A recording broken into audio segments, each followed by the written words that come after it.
नमो विष्णुपादाय कृष्णपिष्ठाय भूतले श्रीमते भक्तिविकास स्वामिनीति नामिने। नमो विष्णुपादाय कृष्णपिष्ठाय भूतले श्रीमते भक्तिवेदांत स्वामिनीति नामिने।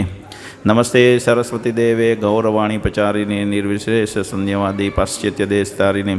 जय श्री कृष्ण चैतन्य प्रभु नित्यानंद श्री अद्वैत गदाधर शिवासादि गौर भक्तवृंद।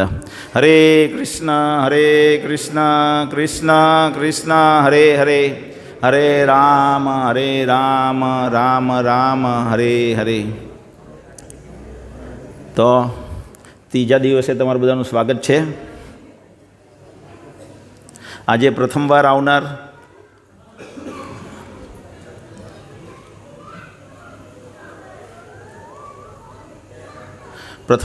आज बधा रेग्युलर है। सेकंड डे फर्स्ट डे करेलो है बधाए। तो आपणे गई काले शू जोयुं? कल हमने क्या देखा कि हम शरीर नहीं है, हम आत्मा है।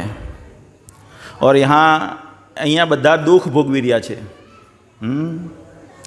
पण पेला शो में गया अने पछी बहार आवे तो शू कहे छे? मजामां छे। कोई एम पूछे केम छो तो कि मजामां छे, पण अंदरथी बराबर दुखी छे। जो तमे एनी साथे दोस्ती करशो अने नजदीक रहेशो एनी साथे तो ये लिस्ट आखुं बनावी आपशे तमने। मने आ दुख छे, आ दुख छे, आ दुख छे, आ दुख छे। तो एवी रीते अहींया दरेक जण दुखी छे। केम? कारण के आपणे पेलुं પાંજરાનું उदाहरण जोयुं, पोपट ने પાંજરાનું। तो आपणे पोपटનું પાંજરાનું ध्यान राखीए छीए, पण પાંજરામાં जे बेसेलो पोपट छे एनुं ध्यान राखता नथी, एने खोराक पूरो पाडता नथी। આપણે આ શરીરનું ધ્યાન રાખીએ છીએ તેવી રીતે લિપસ્ટિક બરાબર લગાવીએ, મેકઅપ કરીએ, નાહીએ ધોઈએ, એક્સરસાઇઝ કરીએ, બરાબર શરીરનું ધ્યાન રાખીએ। પણ શરીરના બેસેલા આત્માનું જે ખોરાક છે આધ્યાત્મિક જીવન તેને આપતા નથી। જેવી રીતે માછલીને કંઈ પણ આપી દેવું, તમે બહાર કાઢો પાણીમાંથી અને પછી કંઈ પણ આપી દેવું તો એ સુખી થશે नहीं। एवी रीते आ जगत में आपने कहीं पण आपी देवामां आवशे, कहीं पण आपी देवामां आवशे, कारण के आपणे ए जगतना निवासी छीए। आ जगत में कहीं पण आपी दीए सुखी थशे नहीं। तो आपणे आत्मा छीए। ए भगवत गीतानो पहलो टॉपिक आपणे जोयो। हवे आज भगवत गीतानो बीजो टॉपिक, आ भगवान कोण छे, केम एटला बधा भगवान, केम एटला बधा अवतार अने केम एटला बधा शास्त्रों। भगवान कौन है, क्यों इतने सारे भगवान और अवतार, क्यों इतने सारे शास्त्र है। तो आपणे जोईशुं। आजकल आजना मेन टॉपिक है क्यों इतने सारे शास्त्र है। 1 बाय 1 टॉपिक आपणे बधा कवर करीशुं। कलयुग में कौन से शास्त्र पढ़ने चाहिए, क्या वास्तव में भगवान है, और है तो कौन है। ये जगत ऑटोमेटिक चलता है। भगवान की परिभाषा क्या है, कौन से लक्षणों से हम पहचान सकते हैं। भगवान आकार या निराकार, भगवान शाश्वत रूप से कहाँ रहते हैं, हमारा सनातन संबंध किसके साथ है, कौन से भगवान के साथ है। एक भगवान एक है या अनेक है, भगवान के साथ हमारा संबंध क्या है सनातन। देवता और भगवान में क्या अंतर है, देवता और भगवान की पूजा में क्या अंतर है। परमात्मा कौन है, भगवान के अवतारों के कैसे जाना जा सकता है। क्या भगवान नो अवतार है एम केवी रीतना खबर पड़े आपने। कारण के बहु बधा लोको अत्यारे सुपर मार्केट चाली रह्यो छे अवतारों सुपर मार्केट। तो आपने केवी रीतना खबर पड़े कि आ भगवान है। बधा के आ अमारा भगवान, आ अमारा भगवान। तो भ्रमणा, सौथी मोटी भ्रमणा क्या है, शू है, मुझे कौन से शास्त्र पढ़ने चाहिए। कारण के शास्त्र तो बहुत बड़ा अनगिनत है। किस भगवान का पूजन करना चाहिए, कया भगवान की पूजा करवी जोईए, ने कौन से धर्म का पालन करना चाहिए।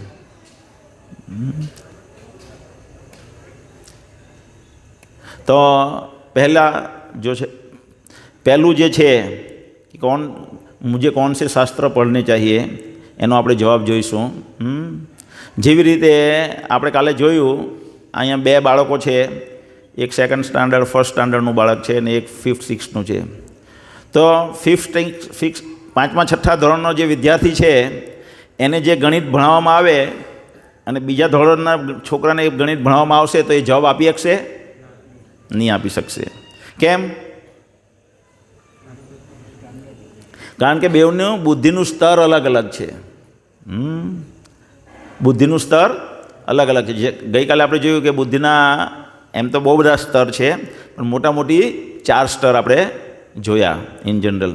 તો એ બુદ્ધિના સ્તર પ્રમાણે બુદ્ધિના સ્તરમાંથી એને ઉઠાવવા માટે એ વ્યક્તિને આ અલગ અલગ શાસ્ત્રોનું નિર્માણ કર્યું વેદવ્યાસજીએ. જે પ્રમાણેની બુદ્ધિ એ પ્રમાણે ત્યાંથી આગળ વધે. આપણે આજે એ જોઈશું. તો મુખ્યત્વે કયા કયા શાસ્ત્રો છે? શાસ્ત્રોના 3 વિભાગ છે. એક છે શ્રુતિ. તો શ્રુતિ એટલે કાનથી સાંભળવું, શ્રુતિ કહેવાય. એમાં 4 વેદ આવે, 108 ઉપનિષદ આવે. ન્યાયશાસ્ત્ર અથવા લોજિક શાસ્ત્ર, તર્કશાસ્ત્ર, એમાં વેદાંત સૂત્ર આવે. અને સ્મૃતિ એટલે ઇતિહાસ, મહાભારત, પુરાણ, રામાયણ, પુરાણ એ બધું સ્મૃતિમાં આવે. તો આ મુખ્ય 3 વિભાગ છે શાસ્ત્રોના. અને એને વૃક્ષ રૂપે જો આપણે જોવામાં આવે તો એની શાખા શું કહેવાય? બોટમ લેવલમાં, થર્ડ લેવલમાં શું આવે? શાસ્ત્રોના બોટમ લેવલમાં કર્મકાંડ, જ્ઞાનકાંડ ને ઉપાસના કાંડ આવે. સૌથી પહેલાં આ ભણાવવામાં આવે શાસ્ત્રમાં, આ બધા ઉપનિષદમાં. એના ફૂલ શું છે? ધર્મ, અર્થ, કામ, મોક્ષ. આ કર્મકાંડ કેમ કરવામાં આવે? ધર્મ, અર્થ, કામ, મોક્ષ. કારણ કે આપણે જીવવા માટે ખાવાનું જોઈએ. આજે બહુ થોડું ફાસ્ટ ચાલવું પડશે કારણ કે 10 વાગી જશે. અને મારી બધાને વિનંતી છે કે તમે કોઈ પૂર્વધારણા નહીં રાખતા. પૂર્વધારણા રાખશો તમે તો આને ગ્રાસ્પ નહીં કરી શકશા. આપણે અત્યારે જીવનમાં આપણે એટલે 20-25 વર્ષના 30 વર્ષના થયા છીએ તો આપણે કંઈ ને કંઈ કોન્ટેક્ટમાં આવ્યા છે કોઈને કોઈ જ્ઞાનમાં. તો એ જ્ઞાનના કોન્ટેક્ટથી એને રેફરન્સ રાખીને આ જ્ઞાન નહીં સમજતા.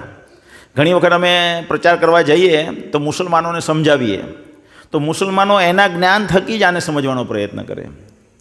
પણ એ જો ઓપન માઇન્ડથી આને સમજે તો તરત જ એને એક્સેપ્ટ થઈ જાય, એને ગ્રાસ્પ થાય. જેવી રીતે પેલો એક ભમરો હતો ને એ કીડા સાથે દોસ્તી થઈ ગઈ. ગટરમાં રહે કીડો ને ભમરો ફૂલ પર બહુ મસ્ત સુગંધ લીયા કરે ને ફૂલ પર રહી. તો એક દિવસ થયું કે મારો આ મિત્ર ગંદકીમાં હંમેશા સબડાયા કરે છે, ચાલ એને આજે સુગંધ અપાવડાવું, ફૂલની સુગંધ, બીજું જીવન કેવું છે એ બતાવવું. એટલે એને ઉચકીને મોગરાના ફૂલ પર લઈ જાય અને બેસાડે.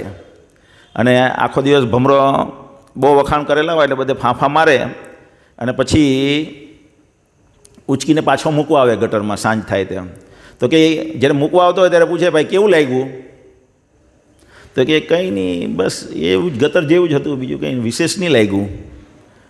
બીજો દિવસ થાય, બીજો દિવસ પાછો લઈ જાય એને, પાછો લઈ જાય. આ વખતે એમ કે ચાલ ને આને મોગરાની સુગંધથી કંઈક પ્રોબ્લેમ એટલે ચમેલીના ફૂલ પર બેસાડે. તો ચમેલીના ફૂલ પર બેસાડે ભમરો પેલા કીડાને, તો કીડો આખો દિવસ આંટા માર્યા કરે પણ એને કંઈ મજા નહીં આવે. સાંજે પેલો મૂકવા જાય ત્યારે પૂછે કે કંઈ મજા નહીં આવી, જેવી ગટરમાં હું રહું છું એવી જ સુગંધ હતી. ત્રીજા દિવસે પાછો સવારે લેવા આવે અને હવે કહે કે આને આજે ગુલાબના ફૂલ પર બેસાડું. એટલે ભમરો એને ઉચકીને ગુલાબના ફૂલ પર મૂકી દે. તો જોયું તો પણ એ દિવસે એને કંઈ મજા આવી નહીં. તો ભમરાને થયું આમાં આને કંઈ સિસ્ટમમાં ખામી છે. શું છે? સિસ્ટમમાં ખામી છે. પછી એણે બરાબર એને ચેક કર્યો તો એના નાકમાં બધી ગટરના કચરા ભરાઈ ગયેલા હતા. એટલે એણે એને સાફ કરી અને પાછો બધા ફૂલ પર બેસાડ્યો. અને પછી સાંજ થઈ કે ચાલ હવે જવાના, તો કે હવે મારે નથી આવવું, બહુ મજા આવે છે અહીંયા. ખ્યાલ આવ્યો ને? તો પ્રી કોન્સેપ્ટ હશે આપણા મનમાં, પૂર્વધારણા હશે તો આ જ્ઞાનને આપણે ગ્રાસ્પ નહીં કરી શકીએ. ઓપન માઇન્ડથી રાખવું પડશે. બીજું કે આજનો વિષય જે છે એ બહુ સેન્સિટિવ છે. ઘણી વખત શું થાય કે આપણે જે ધારીએ છીએ એને હું કદાચ અહીંયા ભગવાન ન કહું, એટલે હું કોઈ ભગવાનને મેન્યુફેક્ચરર નથી, પણ શાસ્ત્રો એને ભગવાન ન ગણતા હોય. શાસ્ત્રના મત વાસ્તવમાં એ ભગવાન નથી એટલે શાસ્ત્ર એને ભગવાન ન ગણતા હોય. તો તમારે એવું ખોટું લગાવવું નહીં જોઈએ. ઘણી વખત શું થાય કે લોકો ઉઠીને જ્યારે ભગવાન કોણ છે એમ બતાવવામાં આવે તો ઉઠીને ચાલવા માંડે. તો એક વખત બધા ભક્તોએ એને પૂછ્યું કે ભાઈ કેમ ચાલવા તમે ચાલ્યા? તે કે આને આજે મારા જલારામ બાપાને ભગવાન નહીં કીધા એટલે મને હવે અહીંયા બેસવું નથી. તો એ પૂર્વધારણા હશે, પહેલાં સમજી લેવું. બધાની પોઝિશન ખબર પડી જશે તમને. શિવજીની પોઝિશન ખબર પડી જશે, બ્રહ્માજીની ખબર પડી જશે, એક એક દેવતાની પોઝિશન ખબર પડી જશે. એ દેવતા શું આપણને આપી શકે એ પણ આપણને ખબર પડશે, પણ આપણે આ કોર્સ કરીશું ત્યારે. હવે આ વૃક્ષના કાચા ફળ છે ઉપનિષદ ને વેદાંત સૂત્ર. ધર્મ અર્થ કામ મોક્ષ કર્મકાંડ કરીએ એટલે આ પ્રાપ્ત થાય આપણને. અત્યારે હું ટેકનોલોજી ડેવલપ કરીએ તો ધર્મ અર્થ કામ થાય.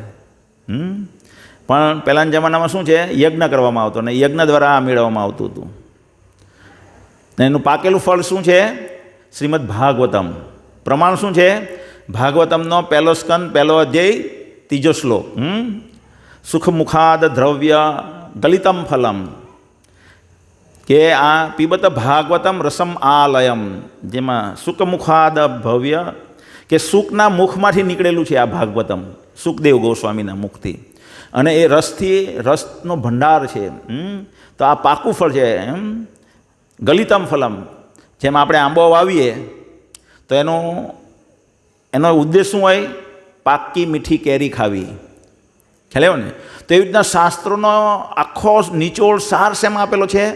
શ્રીમદ ભાગવતમમાં. એટલે એને ગલિતમ ફલમ કહેવામાં આવે છે. હવે આપણે જોઈશું કે અલગ અલગ પુરાણ જેવી રીતના વૃક્ષ રૂપે બતાવવામાં આવ્યું છે અહીંયા. એ જ વસ્તુ. હવે 18 પુરાણ. પુરાણ એટલે શું? પુરાવા સહિત. પ્રમાણ એટલે કે દાખલા, એક્ઝામ્પલ આપે એમાં. કેમ એક્ઝામ્પલ આપે? કારણ કે આપણે એક્ઝામ્પલ વગર સમજી શકીએ નહીં. એટલા માટે દરેક પુરાણમાં એક્ઝામ્પલ આપવામાં આવે.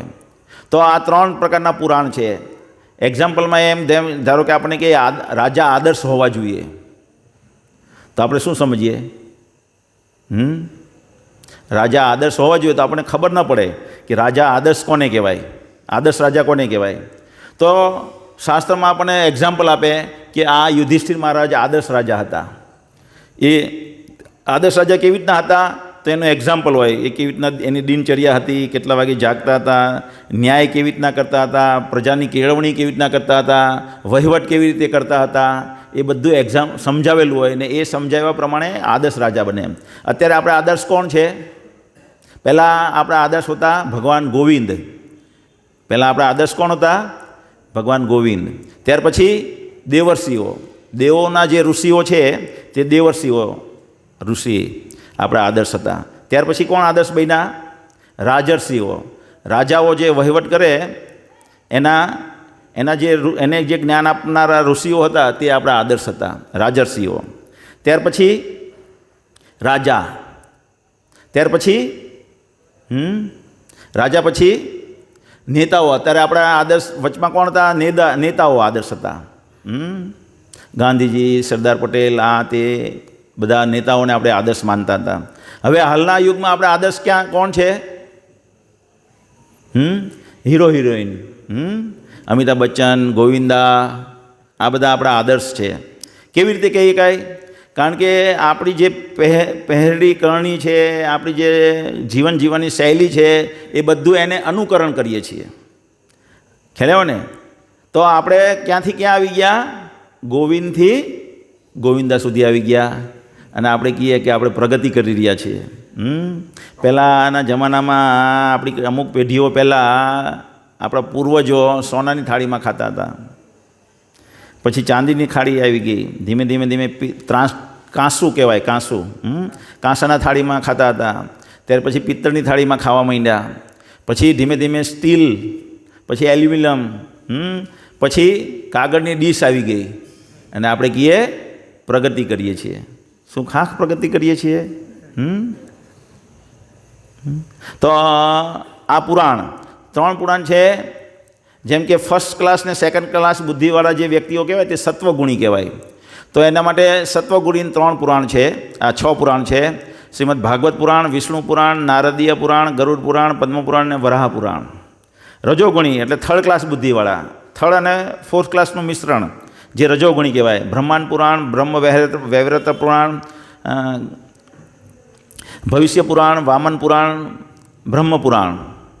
અને તમોગુણી લોકો માટે જે છે ફોર્થ ક્લાસની બુદ્ધિ, જે તમોગુણી જે લોકો છે એના માટે મત્સ્ય પુરાણ, કર્મ પુરાણ, લિંગ પુરાણ, શિવ પુરાણ, સ્કંદ પુરાણ ને અગ્નિ પુરાણ.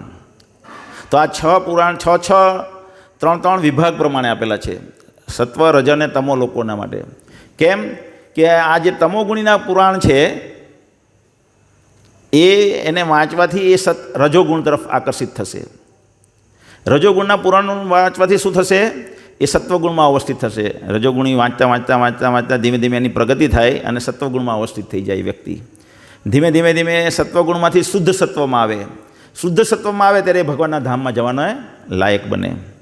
તો હવે તમોગુણી વ્યક્તિઓ છે ફોર્થ ક્લાસ બુદ્ધિના વ્યક્તિ, તો એ ફોર્થ ક્લાસ વ્યક્તિના બુદ્ધિ છે જેમ કે એના માટે આવડા તમોગુણી પુરાણ હોય. કેમ?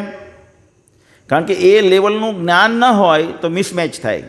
જેમ કે આપણે બધા અહીંયા બેઠેલા છીએ પણ આપણે ઐશ્વર્યા રાય સાથે લગ્ન થઈ જાય તો શું થાય? કાં તો બીજા દિવસે આપણે ઘર છોડી દેવું પડે, કારણ કે આપણે એની સાથે જીવનશૈલી મેચ થશે નહીં. તો આપણી માનસિકતા જેની સાથે મેચ થાય એમાં આપણે પહેલાં ડૂબી શકીએ, અને ડૂબીએ પછી ધીમે ધીમે પ્રગતિ થાય. એટલે અલગ લોકો માટે અલગ લેવલના સ્તર માટે અલગ પુરાણ છે. તો અલગ શાસ્ત્રો શેના માટે છે? શું સમજ્યા? અલગ શાસ્ત્રો કેમ છે? અલગ બુદ્ધિના સ્તર છે. આપણી બધા એક બુદ્ધિના વ્યક્તિઓ નથી. અત્યારે ભણવાનું બી આવું ચાલી રહ્યું છે. ભણવામાં પણ ફર્સ્ટ ક્લાસ લેવલનું માણસ હોય, સેકન્ડ ક્લાસની બુદ્ધિનું હોય, થર્ડ ક્લાસની બુદ્ધિનો હોય, ફોર્થ ક્લાસની બુદ્ધિનો વ્યક્તિ હોય, બધાને એક કોમન વસ્તુ ભણાવવામાં આવે. એટલે જે ફર્સ્ટ ક્લાસ ને સેકન્ડ ક્લાસવાળા હોય એ આગળ જાય ને થર્ડ ક્લાસવાળાને ગમે એટલી મારીને સમજાવવામાં આવે તો પણ એ આગળ વધશે નહીં. પહેલાંના જમાનામાં આવું નહીં હતું. પહેલાં શું છે, ગુણ પારખવામાં આવતા હતા છોકરાઓના, અને પછી એને એવી રીતે ભણાવવામાં આવતું હતું. જ્યાં જેવા ગુણ હોય તેવા આશ્રમમાં એને મૂકવામાં આવતો હતો. હા, કલયુગમાં હવે 2 શાસ્ત્રની રિકમેન્ડ કરી છે. એટલા બધા પુરાણ ને એટલા બધા શાસ્ત્રો છે. આપણે ઘણી વખત સાંભળ્યું, શું સાંભળીએ છીએ કે બહુ વાંચવાનું નહીં, બહુ ડીપમાં નહીં જવાનું, નહીં તો ગાંડા થઈ જવાય. સાંભળીએ છીએ ને આવું? તો વાસ્તવમાં એવું છે કે આ પુરાણો જે છે એની વાતો આપણે પોતાની રીતે સમજવાનો પ્રયત્ન કરીએ ને તો કન્ફ્યુઝ થઈ જઈએ. એટલી બધી કોમ્પ્લિકેટેડ વસ્તુઓ છે અંદર, તો આપણે સમજી શકીએ નહીં. તો આપણે આપણી માનસિકતા પ્રમાણે, આપણી બુદ્ધિના સ્તર પ્રમાણે ગુરુ આપણને બતાવશે કે તમારે આ પુસ્તક વાંચવું જોઈએ. પણ ઇન કોમન મોટી કળિયુગના લોકો માટે 2 શાસ્ત્રની રિકમેન્ડ કરવામાં આવ્યું છે, અને તે છે ભગવદ્ ગીતા અને ભાગવતમ. ભગવદ્ ગીતા અને ભાગવતમમાં લોકોને તફાવત ખબર નથી. મોટે ભાગે લોકોને ખબર છે? કોને ખબર છે ભગવદ્ ગીતા અને ભાગવતમાં તફાવત?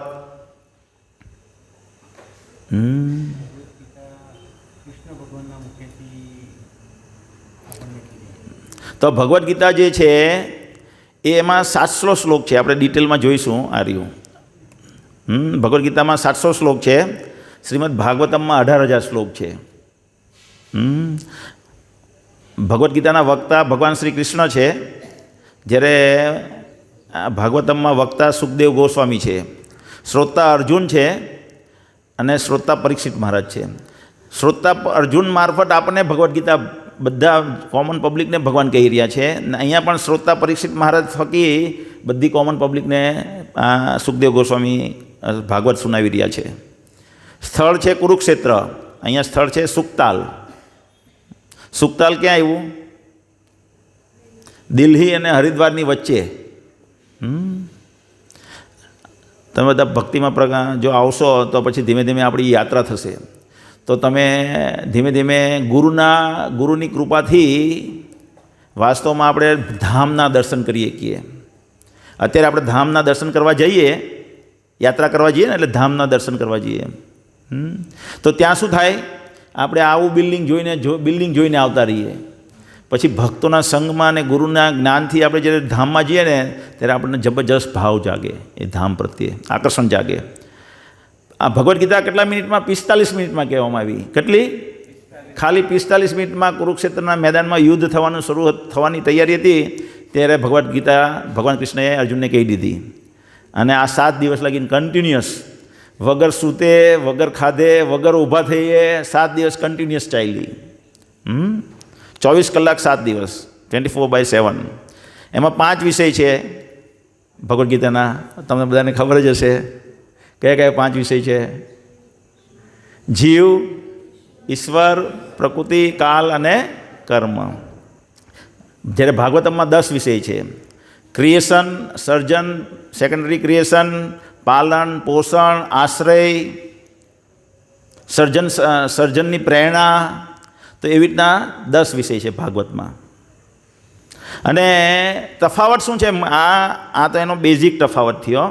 પણ તફાવત શું છે કે ભગવદ્ ગીતામાં સંક્ષેપમાં કીધું હોય એ જ વસ્તુ ડિટેલમાં દ્રષ્ટાંત આપીને ભાગવતમાં ડિટેલમાં સમજાવેલું હોય. જેમ કે ભગવાન કે ન તદ ભાષ્યતે સૂર્યો ન સશંક ન પાવક યદ ગત્વા ન નિવર્તનતે તદ ધામ પરમમ. 7મા અધ્યાય 15મા અધ્યાયનો 8મો કે 6ઠ્ઠો શ્લોક છે આ, જેમાં ભગવાન કે મારું ધામ જે એવું છે જ્યાં સૂર્યપ્રકાશની, ચંદ્રપ્રકાશની કે કોઈ અગ્નિની કે કોઈ ઇલેક્ટ્રિસિટીની જરૂર નથી. બસ આટલું કહી દીધું, મારું ધામ. એટલામાં ભગવાને એના ધામનું વર્ણન ભગવદ્ ગીતામાં કરી દીધું. ભાગવતમાં એનું ડિટેલ વર્ણન આવે છે 5મા સ્કંદમાં. અલગ અલગ સ્કંદમાં અલગ અલગ જગ્યાએ અલગ અલગ વર્ણન આવે છે ડિટેલમાં. ભગવાનના ધામમાં આવું હોય છે. તો એટલો તફાવત છે. ક્યાં વાસ્તવમાં હવે આપણે જોઈશું કે વાસ્તવમાં ભગવાન છે કે નહીં, અને જો કોઈ છે તો એ કોણ છે. તો આપણે પેલા તર્ક બુદ્ધિથી સમજવાનો પ્રયત્ન કરશું. કારણ કે આજે લોકોને મનમાં ભગવાન વિશે બહુ બધી ગેરધારણાઓ છે. શું છે ગેરધારણાઓ? કે ભગવાન જેવું કંઈ છે જ નહીં આ જગતમાં. એક ધારણા તો એવી છે, ભગવાન જેવું કંઈ છે જ નહીં, બધું જ એટોમેટિક ચાલી રહ્યું છે, અમુક નિયમને આધીન બધું કાર્ય કરી રહ્યું છે. અમુક લોકો કહે ભગવાન નિરાકાર છે. અમુક લોકો એમ કહે છે કે ભગવાન નિરાકાર હતા, એટલે ભગવાન નિરાકાર છે, પછી રૂપ લઈને અહીંયા અવતરિત થાય છે, અને જ્યારે પાછા અહીંયાથી જાય છે ત્યારે પાછા નિરાકાર થઈ જાય છે. તો આવી રીતના અલગ અલગ પ્રકારની બહુ ગેરધારણાઓ છે. ભગવાન ઉપર રહે છે, આવે છે અને પાછા જતા રહે છે. બહુ લોકો એવી વાસ્તવિકમાં ભગવાન શું છે, હકીકતમાં ભગવાન કોને કહેવાય એ જાણે છે. તો પહેલાં આપણે એને વાસ્તવમાં ભગવાન કોણ છે, કે ભગવાન છે કે નહીં, એટોમેટિક ચાલી રહ્યું છે, તે તર્કની દ્રષ્ટિથી આપણે જોવાનો પ્રયત્ન કરીશું. બીજી વૈજ્ઞાનિક દ્રષ્ટિકોણથી, સાયન્સની દ્રષ્ટિથી આપણે જોઈશું કે ભગવાન છે કે નહીં, સાયન્ટિસ્ટો શું કહે છે. અને શાસ્ત્ર પ્રમાણ, આપણો મેઇન આધાર તો શું છે? શાસ્ત્ર પ્રમાણ. છતાં આપણને કોન્ફિડન્સ બિલ્ડ કરવા તર્ક અને સાયન્સની દ્રષ્ટિથી આપણે જોઈશું. તો આપણે જોઈએ છે કલા હોય છે, કલા, આર્ટ. તો આર્ટને કોઈ બી પેઇન્ટિંગ હોય એને કરવાવાળો કલાકાર હોય. કલા કેમાંથી આવે? કલાકારમાંથી આવે. જેમ કે આપણે અહીંયા ઉદાહરણ જોઈશું. જો આ જગતમાં કેટલું રહસ્યમય જગત છે આ.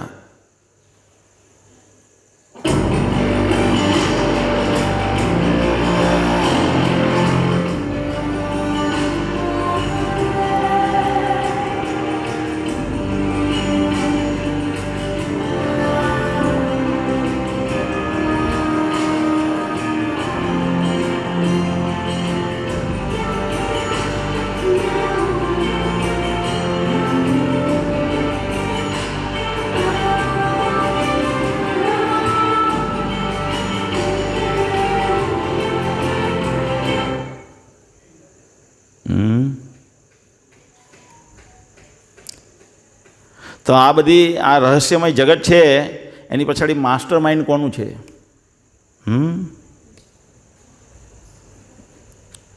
હુ creates and maintains this beautiful and harmonious universe?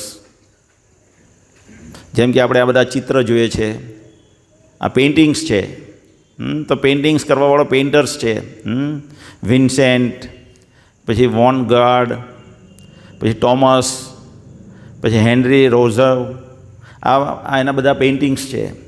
ભગવાન આપણે આ જગતમાં લેન્ડસ્કેપ જોઈએ, અલગ અલગ પ્રકારના નેચરલ લેન્ડસ્કેપ જોઈએ ને, વોટરફોલ ને આ ને સરસ ગુલાબ ને આ ને તે, તો એ કોણે કર્યું? કોણ સર્જન કરે છે? પેઇન્ટિંગ એટોમેટિક થતું નથી ક્યારેય. તો શું આ પેઇન્ટિંગ, નેચરલ પેઇન્ટિંગ એટોમેટિક થઈ જતું હશે?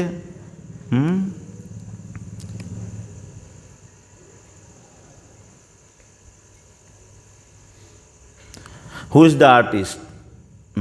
કોણ એનો આર્ટિસ્ટ? એટલા સરસ ગુલાબ આપણે માટીમાં કોઈ દિવસ લાલ કલર નથી જોઈતા, પણ એમાંથી માટીમાંથી બહાર નીકળે છે તો લાલ કલર દેખાય છે, પીળો કલર આવે છે, અલગ અલગ પ્રકારના ફૂલ આવે છે, અલગ અલગ પ્રકારની સુગંધ આવે છે. આપણે કોઈ દિવસ માટી સૂંઘીએ તો એવી સુગંધ હોય, પણ એમાંથી એટલી સરસ સુગંધ આવે. તો એ કલા કોની છે? Who is the artist? આપણે એક ફૂલ બનાવવું હોય ને તો પણ કેટલી બધી વસ્તુ જોઈએ એના માટે. તો પછી આટલું સરસ ગુલાબ, જેમાં આટલી સરસ પંખડી, મુલાયમ પંખડી ગોઠવાયેલી હોય, જેમ કે what to speak of the flowers in nature with their delicateness, biologically complexity, fragrance and their shapes and forms, કે કેટલું સરસ બાયોલોજિકલી એને બધી પાંખડીઓ ગોઠવાયેલી હોય, તો એ કોણે બનાવ્યું હશે? કેવી રીતે બનાવ્યું હશે? કોઈ કલાકાર હશે કે નહીં હોય? તો જ્યાં કલા છે ત્યાં કલાકાર હોવો જોઈએ જ. બીજી છે વ્યવસ્થા, તો મેનેજમેન્ટ. વ્યવસ્થા છે તો કોઈને કોઈ વ્યવસ્થાપક હોવો જ જોઈએ. જો આપણે એના બહુ બધા ઉદાહરણ જોઈશું. જેમ કે અહીંયા મધમાખી છે, મધમાખીની સિસ્ટમ તમે જોઈ તો તમને અદ્ભુત system. Bees are called social insects because they live and work together as a community. Thousands of female bees, called worker bees, live together in a hive with a queen bee. The queen bee was marked with a red dot, so we can see her better. The worker bees are all females, but they almost never lay eggs. Worker bees do almost all the chores in the hive. They gather pollen or nectar, guard the entrance, clean the hive, build the comb, make honey. તો એ જે રાણી હોય તે બધા આવા કાણા બનાવે ને એમાં આ બધી ફિમેલ વર્કર જ છે. એ બધી ફૂલ લાવે, એમાંથી મધ કલેક્ટ કરે, એટલે નરિશમેન્ટ લાવે ને એને ભરે આખું, અને પછી એને ઠંડુ રાખવા પોતાની પાંખ ફેરવ્યા કરે, એનાથી ઠંડુ રાખે. અને બહાર એક ગેટ રાખે, ગેટમાં પછી 2-3 માખીઓ બેસે ગેટકીપર તરીકે. તો આ એની વ્યવસ્થા છે. તો આ વ્યવસ્થાપક છે અંદર રાણી, ખ્યાલ આવ્યો ને? લાલ એનો અલગ કલર આવે. એવી રીતે તમે બીજું ઉદાહરણ જોઈ શકો. આ ઉધઈનું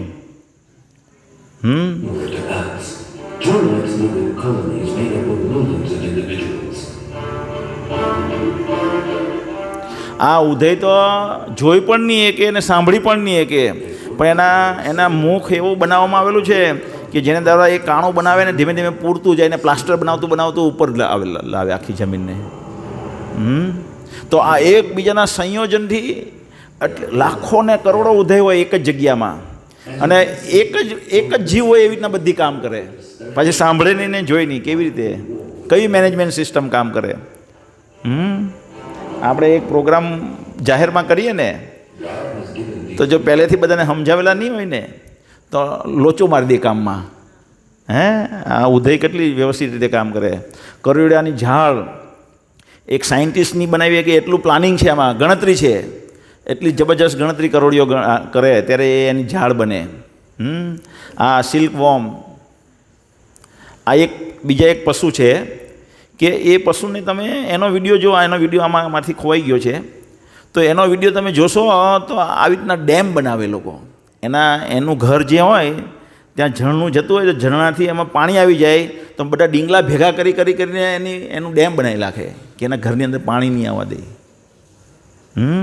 તો વ્યવસ્થા છે તો વ્યવસ્થાપક ડેફિનેટલી હોવો જ જોઈએ. સર્જન છે તો સર્જક ડેફિનેટલી હોવો જોઈએ. આપણે જોઈએ છીએ likewise we see wonderful things created by man. હા, એટલી સરસ કાર જોઈએ તો એ કોઈને કોઈએ બનાવી છે, સમવન મેન્યુફેક્ચર્ડ ઇટ. કોમ્પ્યુટર છે કોઈ એસેમ્બલ કર્યું હશે. ઘડિયાળ છે તો કોઈ ડિઝાઇન કરીએ છે. એફિલ ટાવર છે તો આર્કિટેક્ટ માર્વલ્સ છે, તો કોઈને કોઈ એને ઊભું કર્યું હશે. બિલ્ડિંગ છે તો બિલ્ડિંગ આટલું સરસ બિલ્ડિંગ 20-20 માળના તો કોઈને કોઈ આર્કિટેક્ટ એને ઊભું કરવામાં લાગ્યા છે ને. કેટલું ભણ્યો છે, પહેલાં તો ભણે પછી આર્કિટેક્ટ થાય, પછી એના મનમાં ડિઝાઇન બેસે, પછી ડ્રોઈંગ પર ઉતારે, પછી વર્કિંગ ડ્રોઈંગ કોન્ટ્રાક્ટરને આપે, પછી કોન્ટ્રાક્ટર કામ કરે ત્યારે ઊભું થાય આ બિલ્ડિંગ. પણ આજનું વિજ્ઞાન શું કહે? આ જગતનું સર્જન થઈ ગયું. એક બિગ બેંગ થિયરી છે સર્જનની. કઈ થિયરી છે? એક બિગ બેંગ. મોટી આપણે વાત કરીએ તો એક મોટો બ્લાસ્ટ થયો અને આ બધું સર્જન થઈ ગયું. સંભવ છે? આર્કિટેક્ટને કહી દઈએ ભાઈ લે સિમેન્ટ કેટલી જોઈએ, આમાં કેટલી રેતી જોઈએ, કેટલી કપચી જોઈએ, કેટલી ઈંટ જોઈએ, કેટલા કાચ જોઈએ, એટલે બધું ભેગું કર અને એક હું બોમ્બ ફોડું 2-5 મોટા તો આ બિલ્ડિંગ બની જાય. એટલી મૂર્ખતાભરી વાત સ્કૂલમાં શીખવાડવામાં આવે તો બી આપણે શીખીએ. તો આ બિલ્ડિંગ બનાવનાર કોઈ હશે, આ સ્કલ્પચર કોઈ કાર્વિંગ કર્યું હશે. તો એવી રીતના આ જગતની રચના તમે જુઓ તો એટલી જબરજસ્ત છે. આ બ્રહ્માંડ પેલું જે લટકાવેલું છે ને મેં ત્યાં, એ બ્રહ્માંડનું પ્રોટોટાઇપ છે. ધીમે ધીમે હજી ડેવલપ થશે આખું. આ બ્રહ્માંડ કેવી રીતના એને 3Dમાં બનાવું છું. તો આના પછાડી કોઈ સર્જક નહીં હોય એટલા સરસ બ્રહ્માંડની પછાડી? લોજિકલી આપણે વિચારીએ તો તેવી રીતના સર્જન છે તો પછાડી સર્જક છે, ડિઝાઇન છે તો ડિઝાઇનર છે, શક્તિ છે તો શક્તિમાન છે. આપણે સૂર્ય શક્તિ જુઓ. સૂર્ય એટલી બધી શક્તિ આપે છે. આ બધી શક્તિ આવી રહી છે તો એ સૂર્યમાંથી આવી રહી છે. સૂર્ય આપણે એટલી બધી શક્તિ આપે છે કે 1 સેકન્ડમાં જે ઉર્જાના સૂર્યના ગ્રહમંડળમાંથી નીકળે છે એટલી ઉર્જાથી 5 લાખ વર્ષ લગીને આપણે કોઈ પાવર જનરેશનની જરૂર નહીં પડે. એટલા વર્ષનો પાવર પૂરો પાડીએ કે એટલી ઉર્જા છે એની અંદર 1 સેકન્ડ માટે. નિયમ બનાને વાલે જો હમે આ ભૌતિક જગતમાં કેટલા બધા અલગ અલગ નિયમ છે સાયન્સના. સાયન્સના સ્ટુડન્ટ તરત ખબર પડશે. પિરિયોડિક ટેબલ આવે સાયન્સનું. હાઇડ્રોજનમાં 1 જ અણુ, હિલિયમમાં 2 અણુ, પછી કાર્બનમાં 4 અણુ, 4 પ્રોટોન, 4 ન્યુટ્રોન. આખું પિરિયોડિક ટેબલ છે આ. તો શું આ નિયમ પિરિયોડિક ટેબલ ઓટોમેટિક બની ગયો છે કે કોઈ પ્લાન કરેલું છે? પછી આ ગ્રેવિટેશનના નિયમો છે, લો ઓફ ફિઝિક્સ. તો શું એ કોઈ ડિઝાઇન નહીં કર્યા હોય? કોઈ નિયમ બનાવવાવાળો તો હશે ને કોઈ, કે આ નિયમ પ્રમાણે આ કામ કરે છે. Law of optics. જેમ કે અહીંયા આ માછલી બતાવી છે. માછલી એકચ્યુઅલી નીચે છે પણ ઓપ્ટિકના નિયમ પ્રમાણે આપણને ઉપર દેખાય જ્યારે આપણે જોઈએ ત્યારે. એવી રીતે થર્મોડાયનેમિક્સના નિયમો છે. તો આ બધા નિયમો એટલા બધા જે છે એટલા એક્યુરેટ પાછા ચાલે. એકદમ પ્રોપર વેથી એ બધા નિયમો કામ કરી રહ્યા છે. તો એને કોઈ બનાવનાર કોઈક તો હશે ને, કોઈક તો હોવો જોઈએ ને. આપણને ખબર નથી કોણે બનાવ્યું છે, પણ એનો અર્થ એવો નથી કે એનો કોઈ બનાવનાર નથી. એ તો આપણને નથી ખબર. એવી રીતે નિયંત્રણ થઈ રહ્યું છે આ બધું. જેમ કે સાયન્ટિસ્ટો સેટેલાઇટ લોન્ચ કરે, પછી એને કંટ્રોલ કરે, એની ઓર્બિટ, સ્પિન, વેલોસિટી બધું કંટ્રોલ કરે. એક મોટું આખું કંટ્રોલ રૂમ બનાવવામાં આવે નીચે, અને એમાં કેટલા બધા સાયન્ટિસ્ટો બેસેલા હોય તે એને કંટ્રોલ કરતા હોય. તો આટલા બ્રહ્માંડમાં આટલી સ્પીડમાં તમે આપણે જોઈએ છે સાયન્સની દૃષ્ટિથી જોઈએ તો વૈજ્ઞાનિક એટલે વૈદિક દૃષ્ટિથી કેટલી સ્પીડ અલગ છે, ડિસ્ટન્સ બી અલગ અલગ છે. તો એ બધું ફરી રહ્યું છે તો એને કોઈ નિયંત્રિત તો કરતું હશે ને, નહીં તો એકબીજાથી અથડાઈને ક્લેશ થઈને પાવડર કેમ નહીં થઈ જાય? કોઈક નિયંત્રણ કરતું હોય ને. કાર ચલાવીએ આપણે હાઈવે પર તો આપણે એને કંટ્રોલમાં રાખીએ કારને. કોઈ કંટ્રોલ જ બધા એકબીજાની કાર કંટ્રોલ છોડી દે તો શું થાય? એક્સિડન્ટ થઈ જાય. તો હવે વૈજ્ઞાનિક દૃષ્ટિકોણથી આપણે જોઈશું કે वैज्ञानिकों શું કહે છે. तो अल्बर्ट आइंस्टाइन કહે છે, जितने भी प्रकार के नियम है उसके पीछे किसी व्यक्ति का दिमाग काम कर रहा है, नियम ऐसे ही नहीं काम करते हैं. अल्बर्ट आइंस्टाइन કહે છે. પણ આપણે આઇન્સ્ટાઈનથી મોટા થઈ ગયા. આજકાલ આપણે આइंस्टाइन मोटा થઈ ગયા એવા છે. एक अणु में प्रकृति के गुढ़तम रहस्य की कुंजी को देखा है. मैक्स बॉर्न કહે છે. હવે તમે મેક્સ બોર્ન કોણ હતો, એનું સંશોધન શું હતું, તો તમે ગૂગલ પર મારો what are the achievements of Max Born તો તમને બધું ખબર પડી જાય એની ડિટેલ.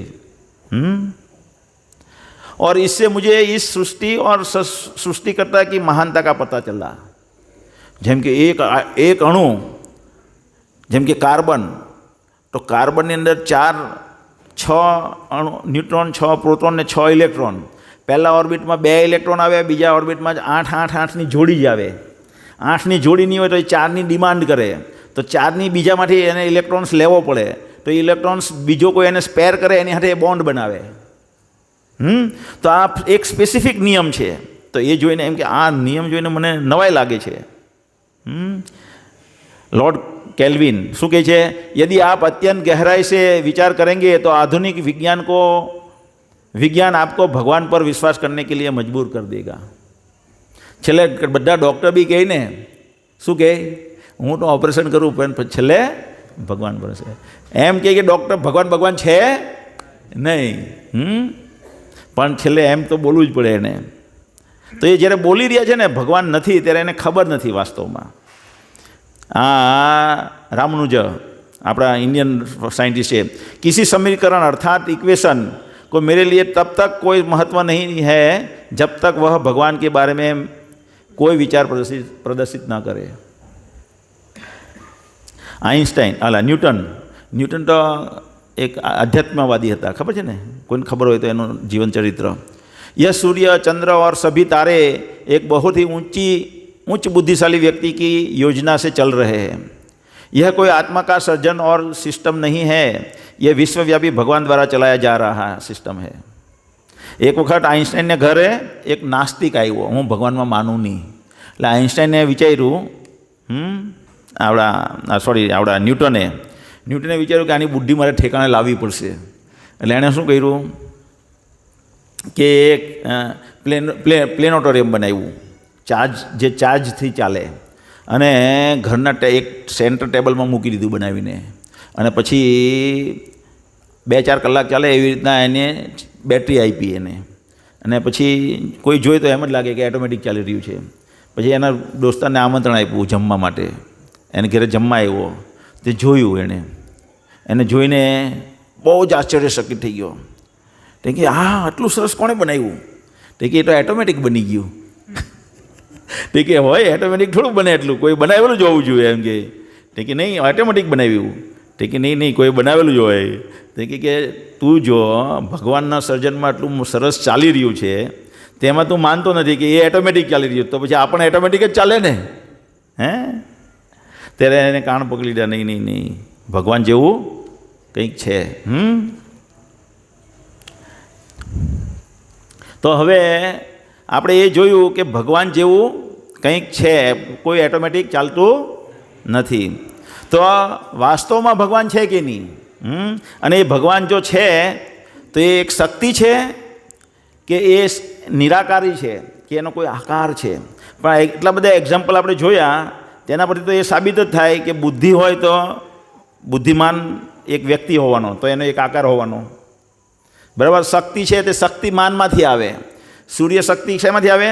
સૂર્યમાંથી આવે. તો સૂર્યમાન જે છે એટલે કે સૂર્ય જે છે એ એક આકાર છે એને, તો એવા દ્રષ્ટિથી પણ આપણને ખબર પડી જાય. પણ આપણે બીજા દ્રષ્ટિકોણથી જોઈશું કે ભગવાન એક શક્તિ છે તો શક્તિ તો નથી, કારણ કે શક્તિ કેમાંથી આવે?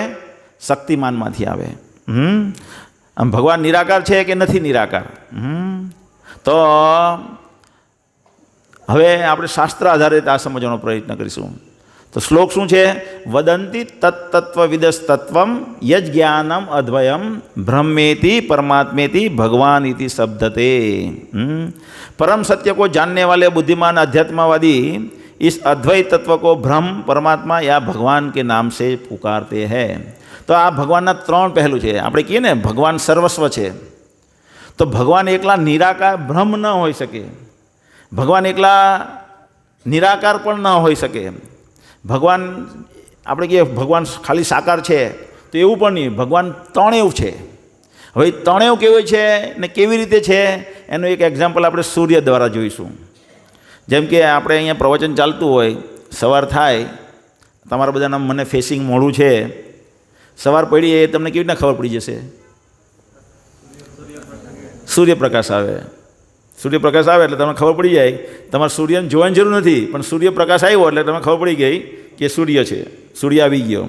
પણ સૂર્ય એ સૂર્યપ્રકાશ ને સૂર્ય અભિન્ન છે, એ બેઉને અલગ ન પાડી શકો તમે.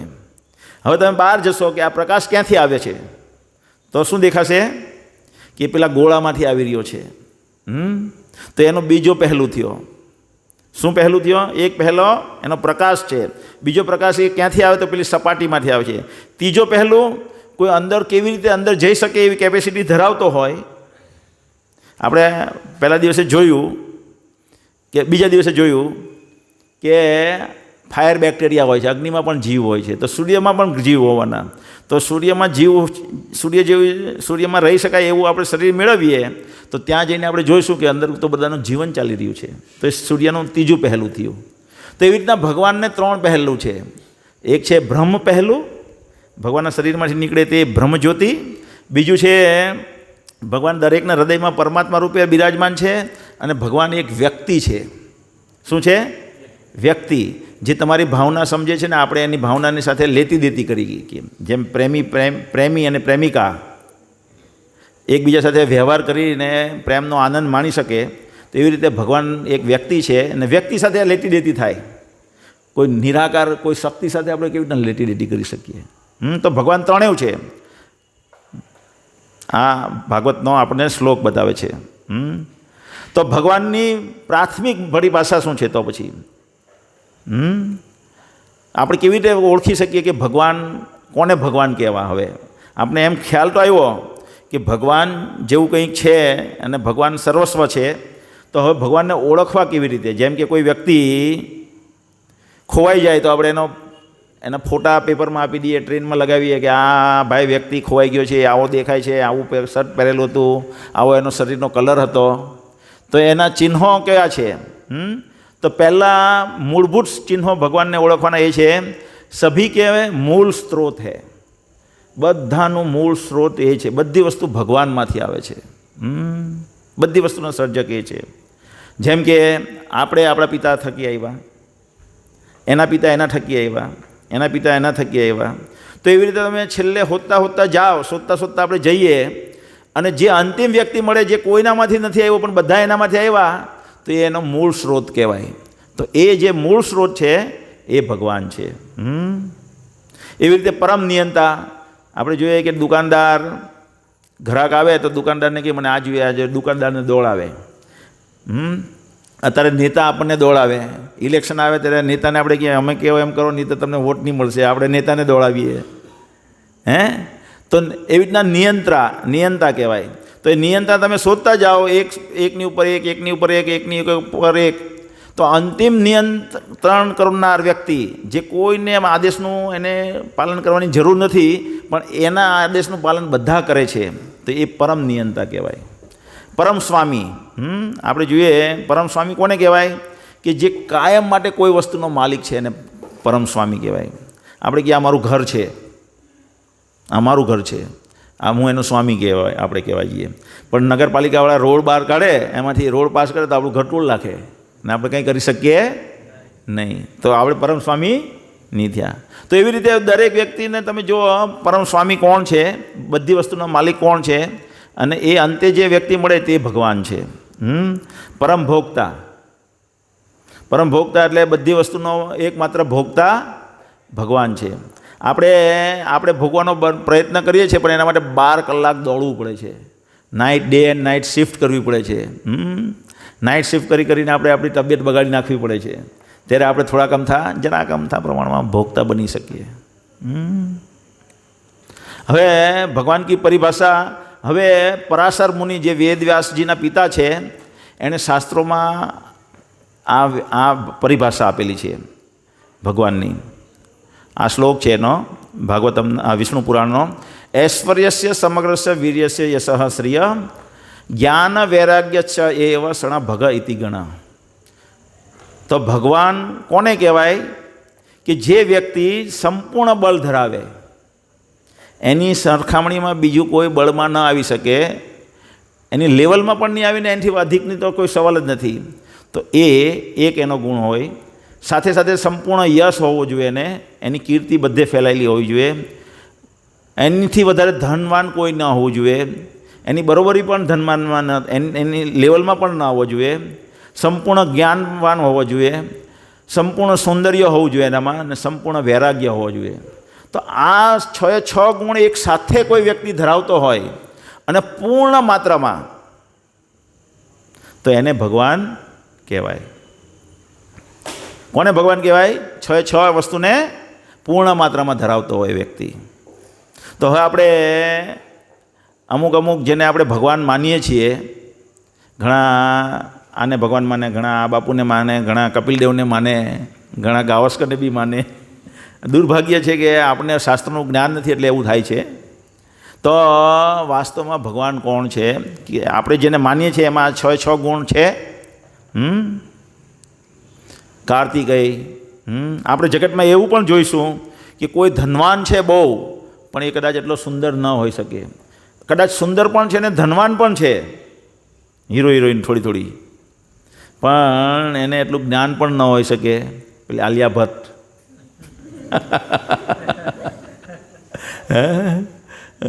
એટલે કદાચ એને જ્ઞાન પણ હોય, માની લઈએ, તો એનામાં ત્યાગવાની વૃત્તિ ન હોય, ત્યાગની વૃત્તિ ન હોય. તો આ કાર્તિકેય છે, હનુમાનજી છે, ગણેશજી છે, આ મોટી બીજા બહુ બધા ફોટા લગાવી શકાય, પછી સ્ક્રીન નાની પડી જશે. તો આ બધામાંથી કોની પાસે આ 6 ઐશ્વર્ય છે? તમે કહી શકો?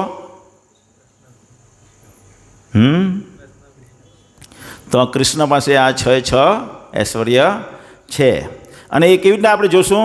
જ્યારે ભગવાન અહીંયા આવે લીલા કરવા, પ્રકટ થાય, અવતરિત થાય, ત્યારે આ 6 વસ્તુની ઝલક બતાવે આપણને. શું બતાવે? ઝલક. તો એ ઝલક શું છે આપણે જોઈશું એક પછી એક.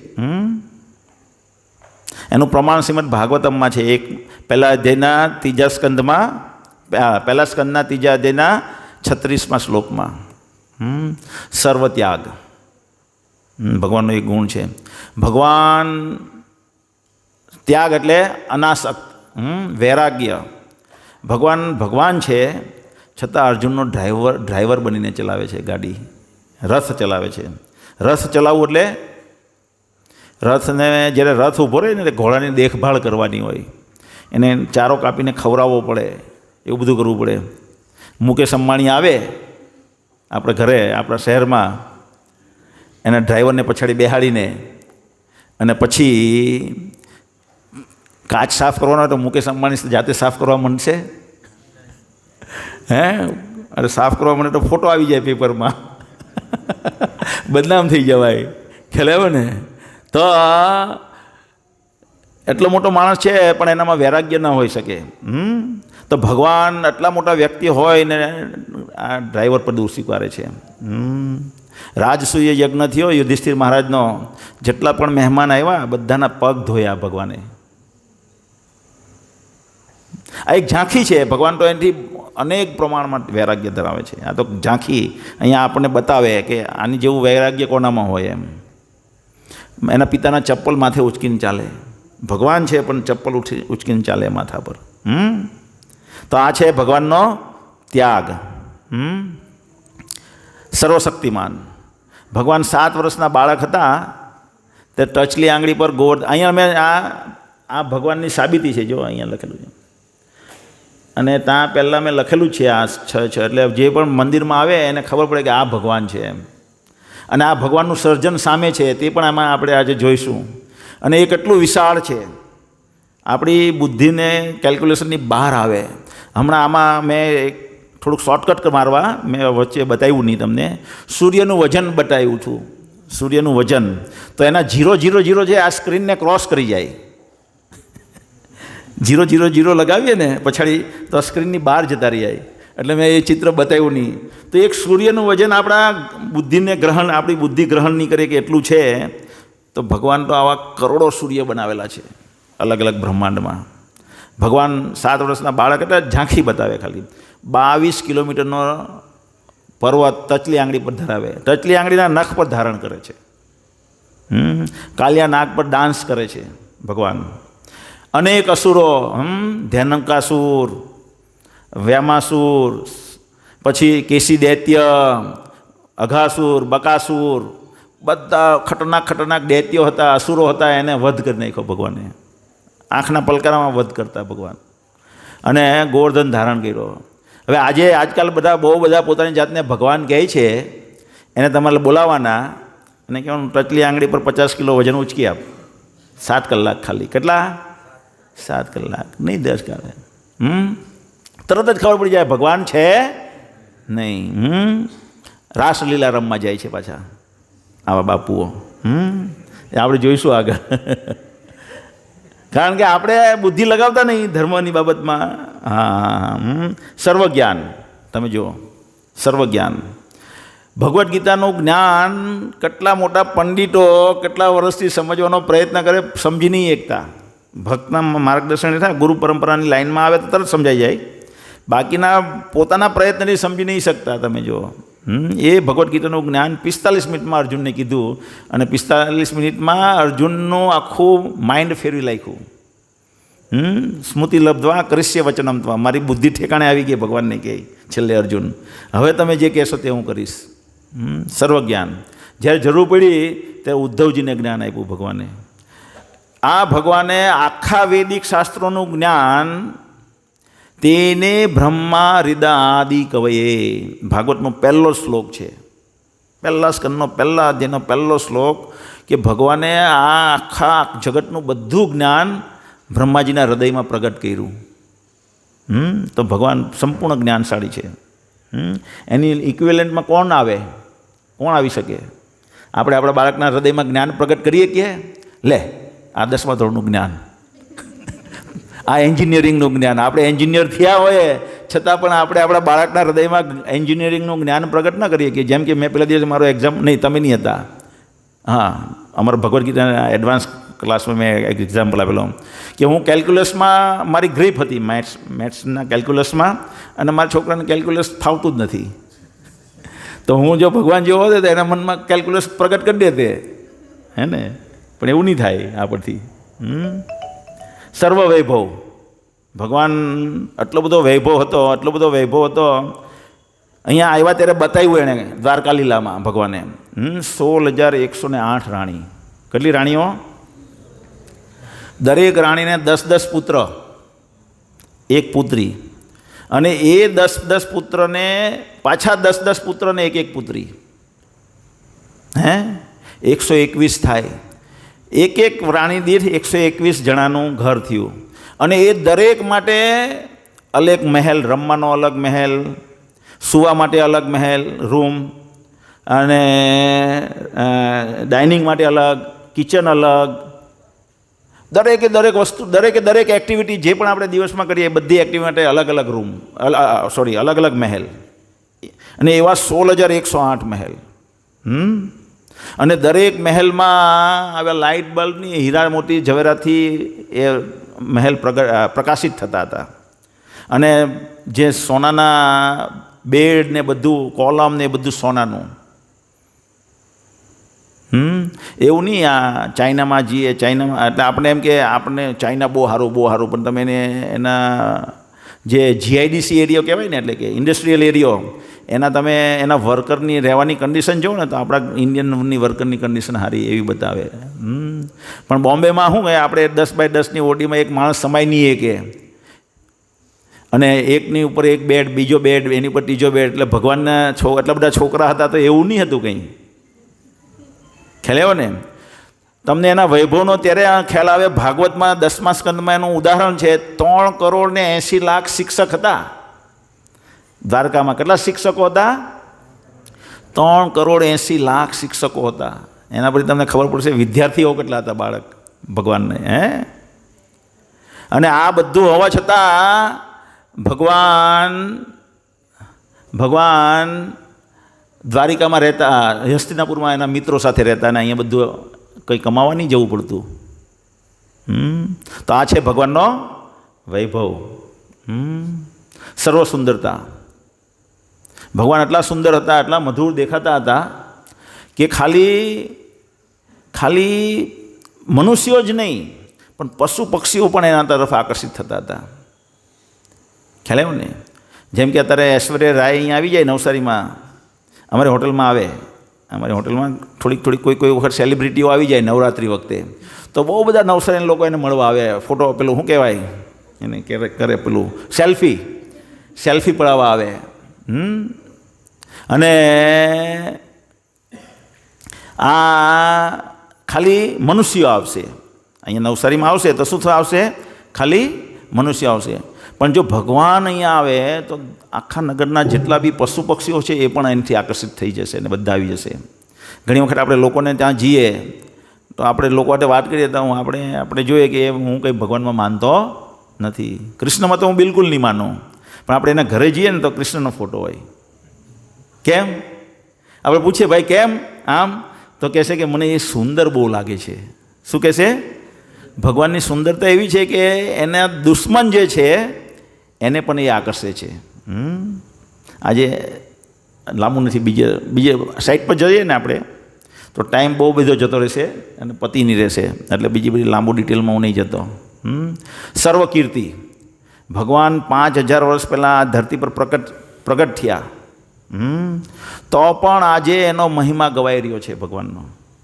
આજે પણ એની વૈભવશાળી આખા ભારતમાં જ નહીં આખા વિશ્વમાં એની પૂજા થઈ રહી છે. થાય છે કે નથી થતી? એની કીર્તિ એવી છે ભગવાનની. ભગવાનનું એક નામ છે માખણ ચોર. શું છે? માખણ ચોર. અને એ ભગવાને ભગવદ્ ગીતા કીધી એ માખણ ચોરે, અને એના નામે આપણે સોગંદ લઈએ કોર્ટમાં કે હું જે કંઈ કહીશ તે સાચું કહીશ, એની ભગવદ્ ગીતાના. એનો એ વૈભવ બતાવે છે ને. કોઈ નેતાએ ચોરી કરી હોય, રિશ્વતખોરી ખાધી હોય ને એની લખેલી બુક આપણે રવા દઈએ? પેલો ક્રિકેટર આવે ને એને શું કહેવાય પેલામાં એમાં આવે પેલું પૈસા ખાવામાં પકડાય ને શું કહે ક્રિકેટર? હા, મેચ ફિક્સિંગ. મેચ ફિક્સિંગમાં પકડાઈ જાય તો આપણે ગમે એવો સારો ખેલાડી હોય રમવા દઈએ એને, કાઢી મૂકીએ. અઝરુદ્દીન હોય કે પછી ડીન જોન્સ, પેલો સાઉથ આફ્રિકાનો કેપ્ટન કોણ હતો? હેન્સી ક્રોનીએ કાઢી મૂકેલો ને એને. કેટલો સરસ હોય તો બી કાઢી મૂકીએ એને. અહીંયા ભગવાન માખણ ચોરી કરે છે, પણ એની કીર્તિ એવી છે કે ભગવાન આપણે એને સોગંદ લઈએ છીએ. તો આ ભગવાનની કીર્તિ છે. હવે ભગવાનની સર્વોપરિતાના પ્રમાણ શાસ્ત્રમાં તો ભગવાન ભગવદ્ ગીતામાં જ કહે છે, મત્તઃ પરતરમ નાન્યત કિંચિદસ્તિ ધનંજય મયી સર્વમ ઇદમ પ્રોત્રમ સૂત્રે મણિગણા એવ. કે જેવી રીતે આ જગતમાં જે કંઈ છે તે મારા લીધે ટકેલું છે ને મારથી ચડિયાતું કંઈ છે જ નહીં. ભગવાન ભગવદ્ ગીતામાં કહે છે. હવે ભગવાન કહે છે અહીંયા, પણ બીજા લોકો શું કહે છે? આનો अनुवाद आ है, हे धनंजय मुझसे श्रेष्ठ कोई सत्य नहीं है। जिस प्रकार मोती धागे में गूंथे रहते हैं उसी प्रकार सब कुछ मुझ पे आश्रित है। गीताना 7मा अध्यायનો 7મો શ્લોક। 12 महाजन है, 12 महाजन है आ जगत में। भागवतमना 6ठा स्कंदનો 3જા અધ્યાયનો 20મો અને 21મો શ્લોક। महाजनो એને ગતસ પંથા, महाजनो જે કહે છે તે માર્ગે આપણે ચાલવાનું છે, એ રીતનો આ શ્લોક છે।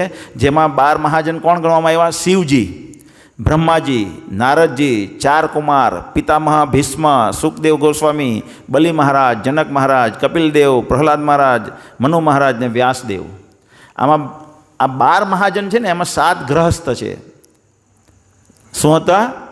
7 ગ્રહ. એ તો બીજો ટોપિક છે. અને 5 બ્રહ્મચારી હતા. પણ આ 12 મહાજનો પણ સ્વીકારે છે કે ભગવાન કૃષ્ણ જ ભગવાન છે. શિવજી પણ સ્વીકારે છે. બ્રહ્મ સંહિતામાં બ્રહ્માજી શું કહે છે? આ બ્રહ્મ સંહિતામાં શ્લોક છે. બ્રહ્માજી કહે છે, બ્રહ્માજી ભગવાન કૃષ્ણની સ્તુતિ કરે છે. ઈશ્વર પરમ કૃષ્ણ. પરમ ઈશ્વર કોણ? પરમ નિયંત્રક કોણ છે? કૃષ્ણ. એમનું શરીર કેવું છે? સચ્ચિદાનંદ વિગ્રહ. એ અનાદિ છે, એટલે એની કોઈ શરૂઆત નથી.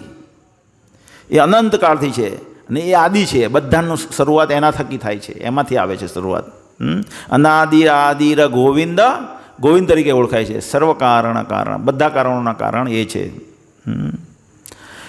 આગળ ભાગવતમાં એક શ્લોક છે, એ તે ચા અંશ કલાહ પુંસ કૃષ્ણસ્તુ ભગવાન સ્વયં ઇન્દ્રારી વ્યાકુલમ લોકમ મૃયંતી યુગે યુગે.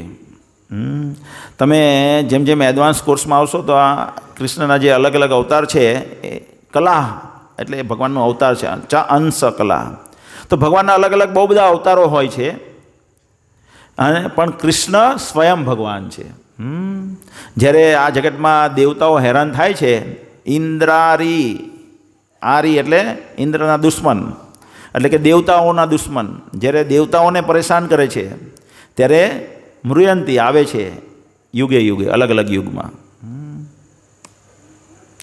તો હવે આપણે જોઈશું કે આ ભગવાન કૃષ્ણ સાથે આપણો શાશ્વત સંબંધ છે, અને છે તો કેવી રીતે છે, કેવી રીતના આપણને ખબર પડે, અને કોની સાથે છે તે પણ આ શ્લોક દ્વારા આપણને ખબર પડે છે. ભગવાન કૃષ્ણ ભગવદ્ ગીતામાં કહે છે, અત્યાર લગીને આપણે ભગવાન બોલતા હતા, હવે શું બોલી રહ્યા છીએ? ભગવાન કૃષ્ણ.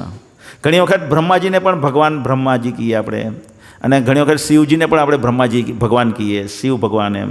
તો એ કેમ કહીએ એ પછી ડિટેલમાં છે એડવાન્સ કોર્સમાં, કે એ લોકો કેમ આપણે એને ભગવાન કહીએ છીએ. પણ પરમ ભગવાન કોણ છે? કૃષ્ણ. તો અહીંયા ભગવાન કૃષ્ણ ભગવદ્ ગીતામાં કહે છે, મમે વાંસો, મારા અંશો છે, જીવ લોકે, આ લોકમાં, જીવભૂત એટલે બધા જીવો, સનાતન કાયમ માટે. મમે વાંસો જીવ લોકે જીવભૂત સનાતન મનસ્સ્થાની ઇન્દ્રિયાણી પ્રકૃતિ સ્થાની કરસતી. इस बद्ध जगत में सारे जीव मेरे शाश्वत अंश है. बद्ध जीवन के कारण वे 6 इंद्रियों से घोर संघर्ष कर रहे हैं, जिनमें मन भी सम्मिलित है. તો હવે આ ભગવાન છે, પણ આ ભગવાનની તો પણ લોકો ઉપાસના કરે છે. કોણ ઉપાસના કરે છે? મૂર્ખાઓ. ભગવાન કહે છે સ્વયં ભગવદ્ ગીતામાં 7મા અધ્યાયમાં, अवजानन्ति माम मूढ़ा मानुषिम तनुम आश्रितः परम भावम अजानन्तो मम भूत महेश्वरम. जब मैं मनुष्य रूप में अवतरित होता हूँ तो मूर्ख मेरा उपहास करते हैं, वे मुझ परमेश्वर को के दिव्य स्वभाव को नहीं जानते हैं. भगवद गीता 9.11. भगवान कृष्ण के बारे में गैर धारणा है. અત્યારે હવે આપણે અત્યારે લગીને ભગવાન કૃષ્ણનો 6 ઐશ્વર્યો જોયો, ભગવાન સાથેનો આપણો સંબંધ જોયો, પણ ભગવાન વિશે આ જગતમાં લોકોને બહુ બધી ગેરધારણાઓ પણ છે. આપણે જેમ જોયું કે ભગવાનની કીર્તિ છે, તો આપણે જોઈએ કે ભગવાનની એટલી બધી કીર્તિ છે તો બધા લોકો ભગવાનને કેમ નથી ઓળખતા? આપણે પ્રશ્ન થાય ને કે ભગવાનની કીર્તિ છે તો ભગવાનને કેમ ઓળખતા નથી? પણ આપણે બધા જોઈએ છીએ કે જેલમાં ઘણા બધા કેદીઓ હોય, અને ઘણા બધા જેલમાં કેદીઓ હોય ને જેલની બહાર એની બધા નરેન્દ્ર મોદીની ખ્યાતિ હોય, પ્રાઇમ મિનિસ્ટરને બધા ઓળખતા હોય એની ખ્યાતિને લીધે. પણ જેલમાં અમુક લોકો નહીં ઓળખતા હોય, તેનાથી પ્રાઇમ મિનિસ્ટરને શું ફરક પડે? બરાબર ને? તો આપણે આ ભૌતિક જગત રૂપી જેલમાં છીએ, એમાં અમુક લોકો નહીં જાણતા હોય તો આ એને ભગવાનને શું ફરક પડે? ભગવાનના 3 ભાગનું સર્જન આધ્યાત્મિક જગત છે, ત્યાં બધા લોકો ભગવાનનો વૈભવ સ્વીકારે છે અને ભગવાનની પૂજા પ્રાર્થનામાં, ભગવાનના સાનિધ્યમાં પ્રેમથી રહી છે. કેટલા ટકા લોકો? 75% લોકો આધ્યાત્મિક જગત છે. 25%નો ભાગ જે છે તે ભૌતિક જગત છે. અહીંયા ભૌતિક જગતમાં પણ અમુક લોકો નથી જાણતા, બધા નથી જાણતા એવું નથી. તો ઘણા લોકોને ભગવાન કૃષ્ણ વિશે ગેરધારણા પણ છે. સાથે સાથે શું ગેરધારણા છે આપણે જોઈશું. કે ભગવાન તો એમ કે અહીંયા જન્મ થયો હતો ભગવાનનો.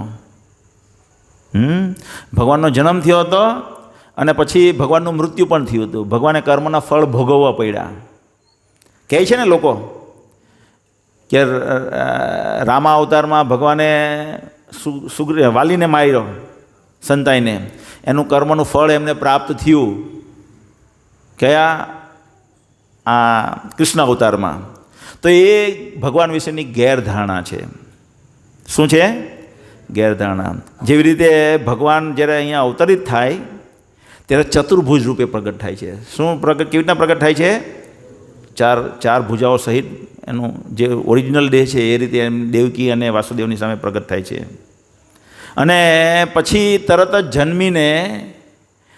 જન્મીને ભગવાન તરત જ એમના માતા પિતાના 3 જન્મની કુંડળી બતાવી દે છે કે તમે આગલા જન્મમાં આ હતા, તમને આના જન્મમાં આ હતા, તમે મને આવી રીતના પ્રેમથી માંગણી કરી એટલે હું તમારે ત્યાં અવતરિત થયો. અને પછી ભગવાન તરત જ એમ કહે કે હવે ચાલો મને લઈ જાઓ ગોકુળમાં. તમે કોઈ દિવસ જોયો આ જગતમાં કોઈ માણસને કે આ જગતમાં જન્મ્યો અને એની માને કે ચાલ માં હવે આપણે હોસ્પિટલમાં તો ડૉક્ટર લૂંટે છે, આપણે ઘરે જઈએ? કે એવો વ્યક્તિ જોયો કે જે જન્મે અને એમ કહે કે માતા તમારું આગલો જન્મ આ હતો, આગલો જન્મ આ હતો, આગલો જન્મ હતો. છોકરો કહે કેટલો જન્મે, કાં જન્મેલો છે એ ખબર નથી, પોતે કાં હતો તે ખબર નથી, અને મોટો થાય ને થોડુંક જ્ઞાન આવે અને લોકોને ઉલ્લુ બનાવતા શીખી જાય ને પોતાને ભગવાન કહેવા માંડે. થોડુંક જ્ઞાન થઈ જાય તો હું ભગવાન છું. એટલે તને એક વખત બાંધી દઈએ ને તો પરમ નિયંત્રણ હોવો જોઈએ. હમણાં મળમૂત્ર તાણતા બેસીને કરી મૂકે, એનું મળમૂત્ર કંટ્રોલ નહીં કરી શકે તો એ પરમ નિયંત્રણ કેવી રીતના કહેવાય? ભગવાન કદી ગઢા ન થાય. ભગવાનને ક્યારેય તમે ગઢા નહીં જોશો, ક્યારેય. ભગવાન 125 વર્ષના અહીંયા લીલા કરવા આવ્યા ત્યારે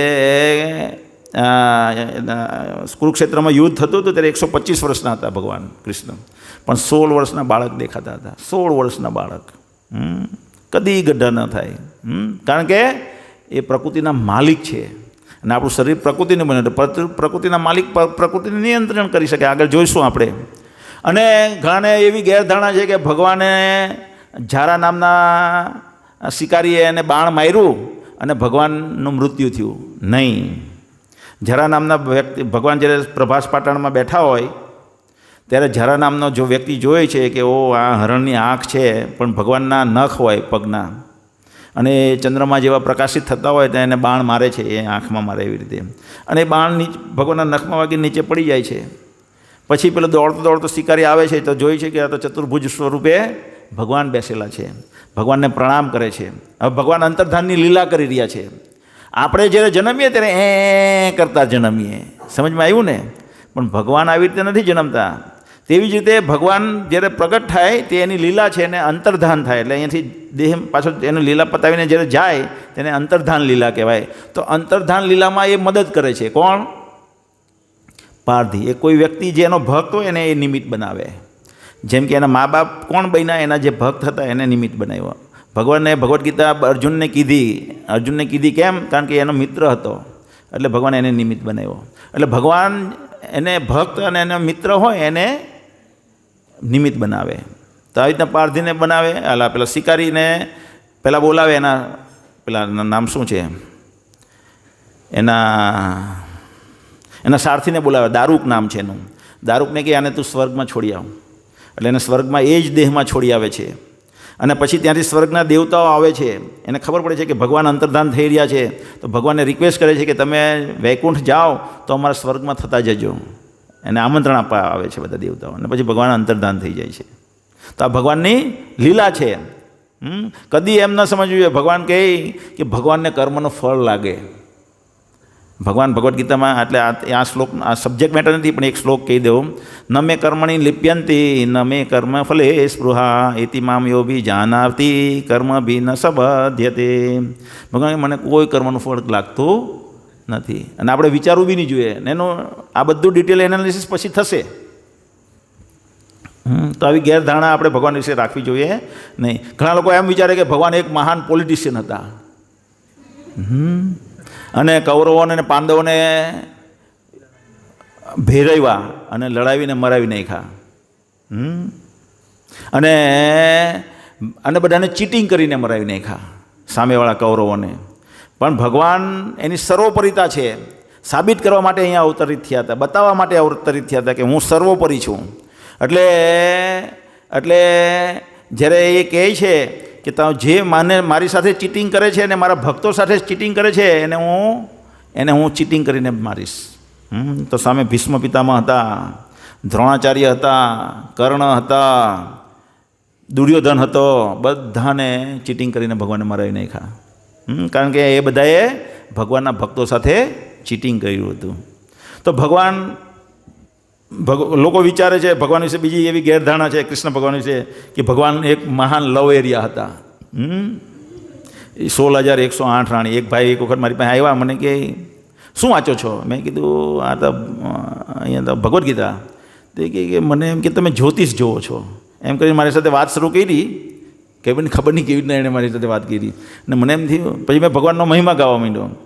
તો કે મને 16,108 રાણી પર દયા આવે છે. શું કહે છે? એટલે ભગવાનને એની લેવલના સમજે છે. ઘણી વખત લોકો ભગવાનને 16,108 રાણી હતી એમ કહે તો પછી કે અમને બી 2 રાણી જોઈએ.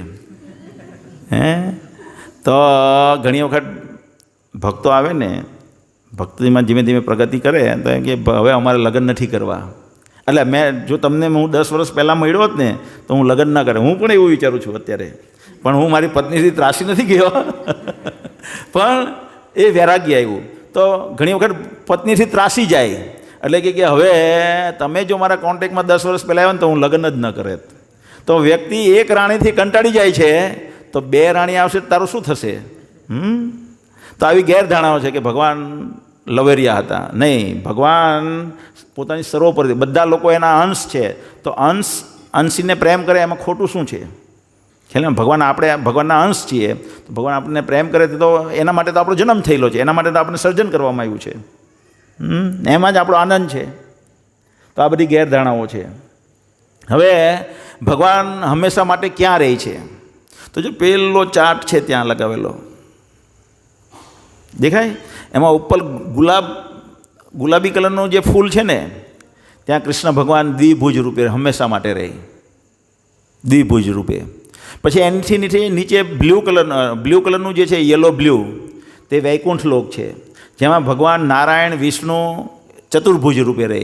એ કૃષ્ણ ભગવાનનો વિસ્તાર છે. આગળ જોઈશું આપણે કેવી રીતે. અને એની નીચે જે છે તે પેલો સફેદ, બ્લુની નીચે જે સફેદ છે તેને બ્રહ્મજ્યોતિ કહેવામાં આવે. તો એ બ્રહ્મજ્યોતિમાં જે ભગવાનને નિરાકાર રૂપે ભજે તે લોકો ત્યાં રહે. એની નીચે દેવી મહેશ હરિધામ, મહેશધામ એટલે આપણે શું કહીએ મહેશધામને, શિવજીને ભજવાવાળા ત્યાં રહે. પણ એ ભૌતિક જગતનો ભાગ છે, ત્યાં જન્મ મૃત્યુ ચાલ્યા કરશે. અને નીચે જે છે એની નીચે પેલું બ્લેક કલરનો ગોળ તે છે ભૌતિક જગત. તો અહીંયા પણ બતાવવામાં આવેલું છે એવી રીતે. ગોલોકધામ, એની નીચે વૈકુંઠધામ, એની નીચે મહેશધામ અને એની નીચે દેવીધામ. દેવીધામ અને મહેશલોકમાં શું છે? આપણે જઈશું તો બી ઉપર નીચે પાછો જન્મ થયા કરશે. આપણે જન્મ થશે, મૃત્યુ થશે, જરા વ્યાધિ ચાલ્યા કરશે. પણ ઉપર 2 લોક છે, ગોલોક ને વૈકુંઠમાં ગયા તો આપણું જન્મ મૃત્યુ બંધ થશે. તો ભગવાન ગોલોક વૃંદાવનમાં રહે, ત્યાંથી નીચે અવતરિત થાય. શું કરવા અવતરિત થાય? નરેન્દ્ર મોદી ઇન્ડિયામાં અહીંયા આવે, નવસારીમાં શું કરવા આવે? એનો મહિમા વધારવા આવે ને, એના વિશેનું જ્ઞાન આપવા, હું કેટલો મહાન છું એમ બતાવવા. એવી રીતે ભગવાન આપણને અહીંયા ભગવાનથી છૂટા પડી ગયા છે તો આપણને પાછા ખેંચવા માટે આવે. તો પાછા ખેંચવા આવે ત્યારે અલગ અલગ અપુરુષે લીલા કરે. આ બધી લીલાઓ કરી ગયા ભગવાન, જેથી કરીને આપણને એના તરફ આકર્ષણ થાય.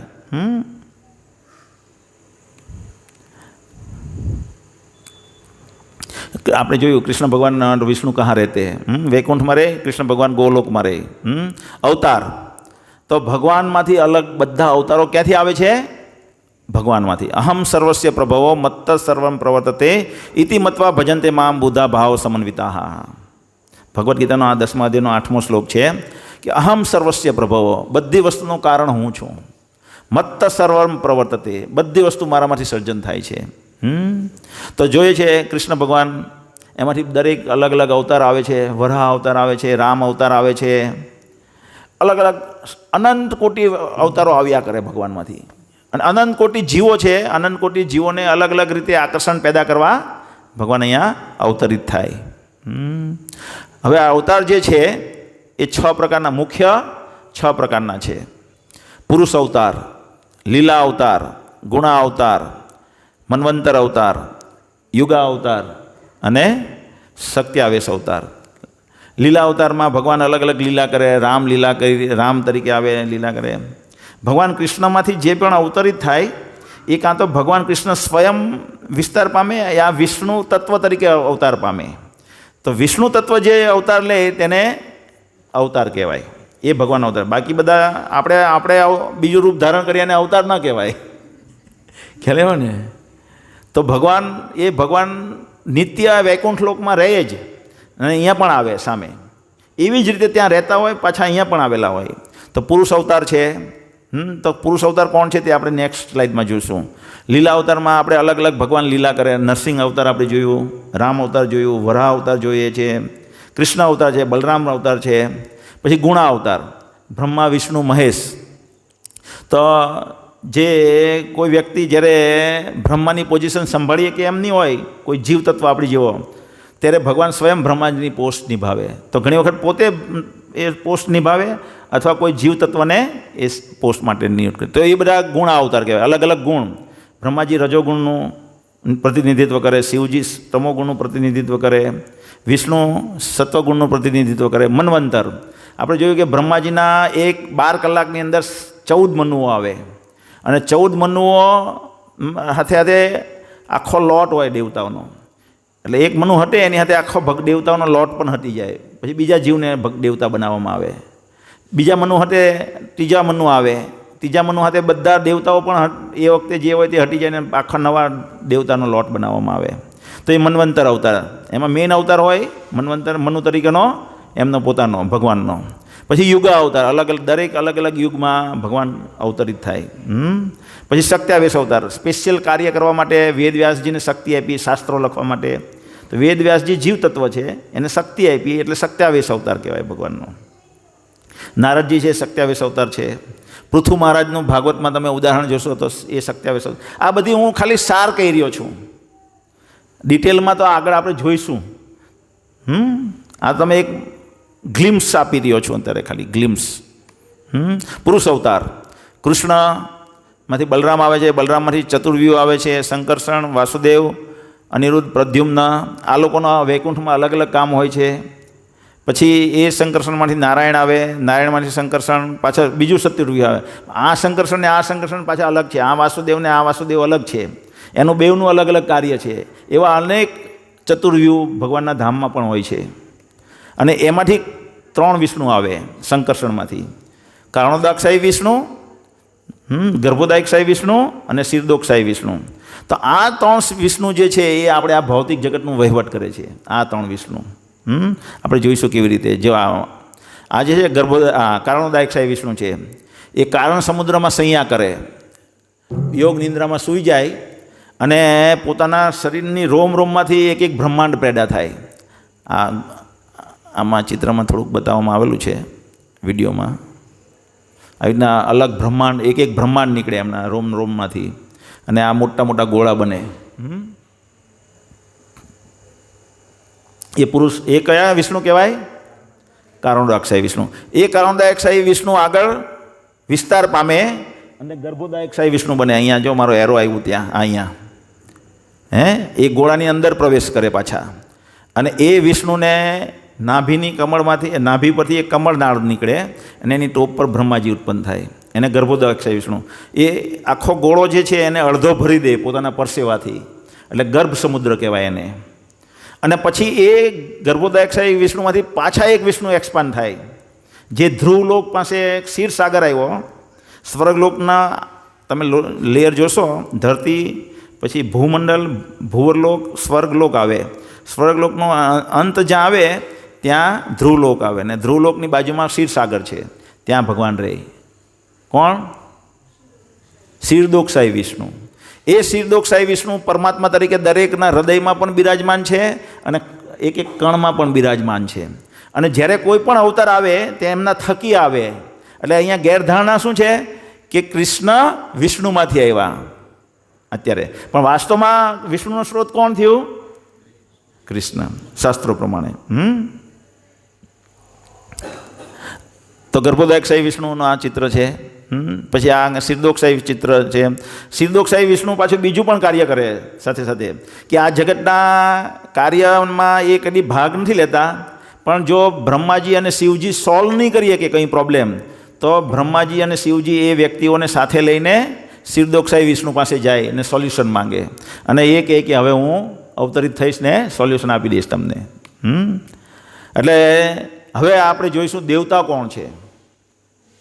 2 મિનિટમાં જોઈ લઈશું જરા ફાસ્ટ. ન મે વિદુર સુરગણા પ્રભાવમ ન મહર્ષય અહમ આદિર્હિ દેવાનામ મહર્ષિનામ સર્વસઃ, કે હું દેવતાઓ અને બધા મહર્ષિઓનો આદિ છું. એટલે એ લોકો મને નથી જાણતા, પણ હું બધાને જાણું છું.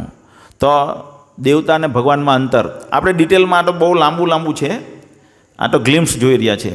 તો દેવતા અનેક છે, અને જેમ મનુ હટે તેની સાથે આખો લોટ દેવતાનો હટી જાય, પાછા બીજા મનુ આવે. ખાલી બ્રહ્માજીના 12 કલાકમાં 14 મનુ, ને બ્રહ્માજીનું ખાલી એક દિવસ કેટલા વર્ષનો છે? 86 અબજ વર્ષમાં. એમાં કેટલા બધા દેવતાઓ હટી જાય, સમજો છો ને? તો પણ ભગવાન એક છે. ભગવાન, બધા દેવતાઓ જે છે એ ભગવાનનો અંશ છે. ભગવાન પરિપૂર્ણ છે. ભગવાન સ્વયં છે, સ્વતઃ છે. બધા દેવતાઓ ભગવાનના સેવક છે, ભગવાનના માર્ગદર્શન હેઠળ કામ કરે, અને ભગવાન દ્વારા સર્જિત છે. જ્યારે ભગવાન બધા ભૌતિક સર્જનોથી પર છે, અનાદિ છે. ભૌતિક પ્રકૃતિના માલિક છે, એટલે ભગવાનમાં ભૌતિક પ્રકૃતિ નથી દેખાતી, પણ દેવતામાં ભૌતિક પ્રકૃતિ જોવામાં આવે છે. અને બધા દેવતાઓને ભૌતિક જગતનું સંચાલન કરવામાં મૂકેલા છે. જેમ કે અલગ અલગ મંત્રી જેવું, મિનિસ્ટર જેવું છે. લાઇટ મિનિસ્ટર સૂર્યદેવને બનાવ્યા છે, વોટર મિનિસ્ટર વરુણદેવને બનાવ્યા છે, એર મિનિસ્ટર વામનદેવને બનાવ્યા છે, રેઇન મિનિસ્ટર ઇન્દ્રરાજાને બનાવ્યા છે. તો એ બધા મિનિસ્ટરો છે, અને એ મિનિસ્ટરો બદલાયા કરે. અને એ મિનિસ્ટરોને કેવી રીતના બનાવે, અને એ મિનિસ્ટરોને વહીવટ કરવાની શક્તિ બી આપે. જેમ કે આપણે અત્યારે જે છીએ, તો આપણે આપણી પોતાની શક્તિ છે, આપણું પોતાનું બ્રેઇન છે. તો આપણું પોતાનું બ્રેઇન હોય તો આપણે મરવાના હોઈએ તો આપણે બીજું બ્રેઇન બનાવીને જતા જવું જોઈએ, પણ આપણે બ્રેઇન આપવામાં આવેલું છે. આપણે નાશ થઈ જાય ને તે બ્રેઇન પણ નાશ થઈ જાય. તો આપણને જે પણ શક્તિ આપવામાં આવી છે એ ભગવાન દ્વારા આપવામાં આવી છે. તેવી જ રીતે દેવતાઓને જે સંચાલન કરવા માટે મૂકેલા છે, તેની શક્તિ પણ ભગવાને એમને આપેલી છે.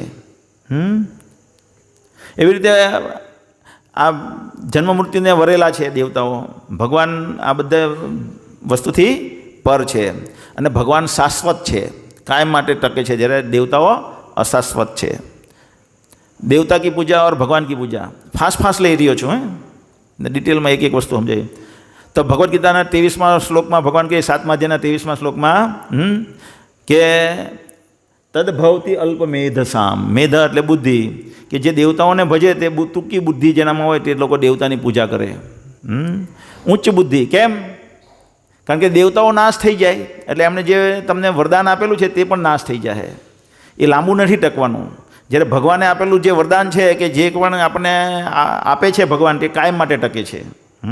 બીજા અધ્યાયના 40મા શ્લોકમાં કહે ભગવાન, શું શ્લોક છે ભાઈ?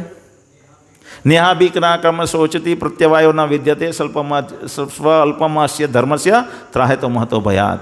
ભગવાન કે મારી થોડી અમથી કોઈ સેવા કરી દે ને, મારી થોડી અમથી સેવા, તો ભગવાન પછી એને છોડશે નહીં. એક વખત તમને અહીંયા લગાવ લાગી ગયો, પછી તમે કે મારે છોડીને જવું છે, પણ થોડાક વર્ષ ભગવાન બહાર મોકલે પછી બી તમે પાછા અહીંયા આવી જશો એટોમેટિક. ભગવાન એવા છોડે નહીં પછી આપણને.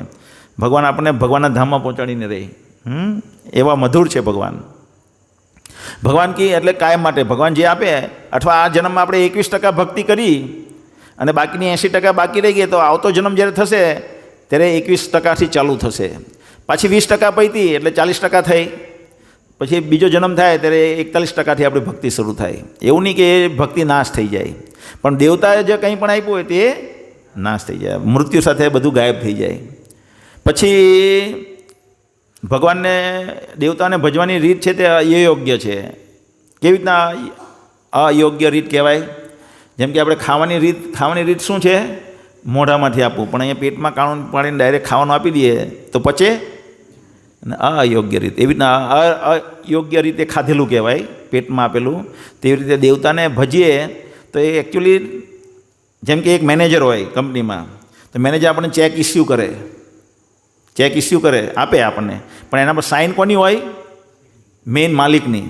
તેવી રીતના ભગવાન સેન્કશન કરે, ભગવાન મંજૂરી આપે તો જ દેવતા આપી શકે, નહીંતર દેવતા કંઈ આપી શકે નહીં. પણ દેવતાઓ ઘણી વખત આપે અને લાયકાત જોયા વગર આપે.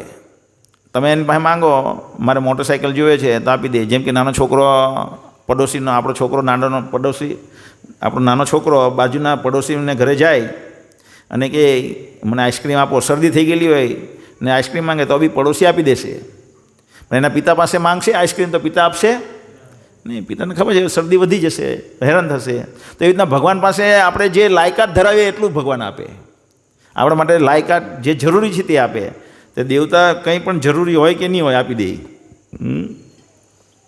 અને ભગવાને આપેલા, દેવતાએ આપેલા જે ફળ છે તે ભૌતિક છે, ભગવાને આપેલા જે ફળ છે તે આધ્યાત્મિક છે, કાયમ માટે ટકે છે.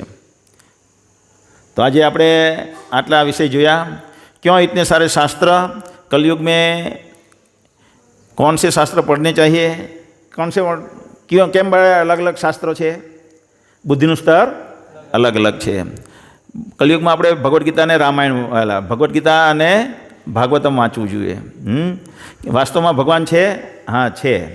ઓટોમેટિક આ જગત ચાલતું નથી. લોજિક ને તર્કની દ્રષ્ટિથી ને સાયન્ટિસ્ટોના વ્યૂથી પણ જોયું ને વૈદિક વ્યૂથી પણ જોયું. भगवान की परिभाषा क्या है?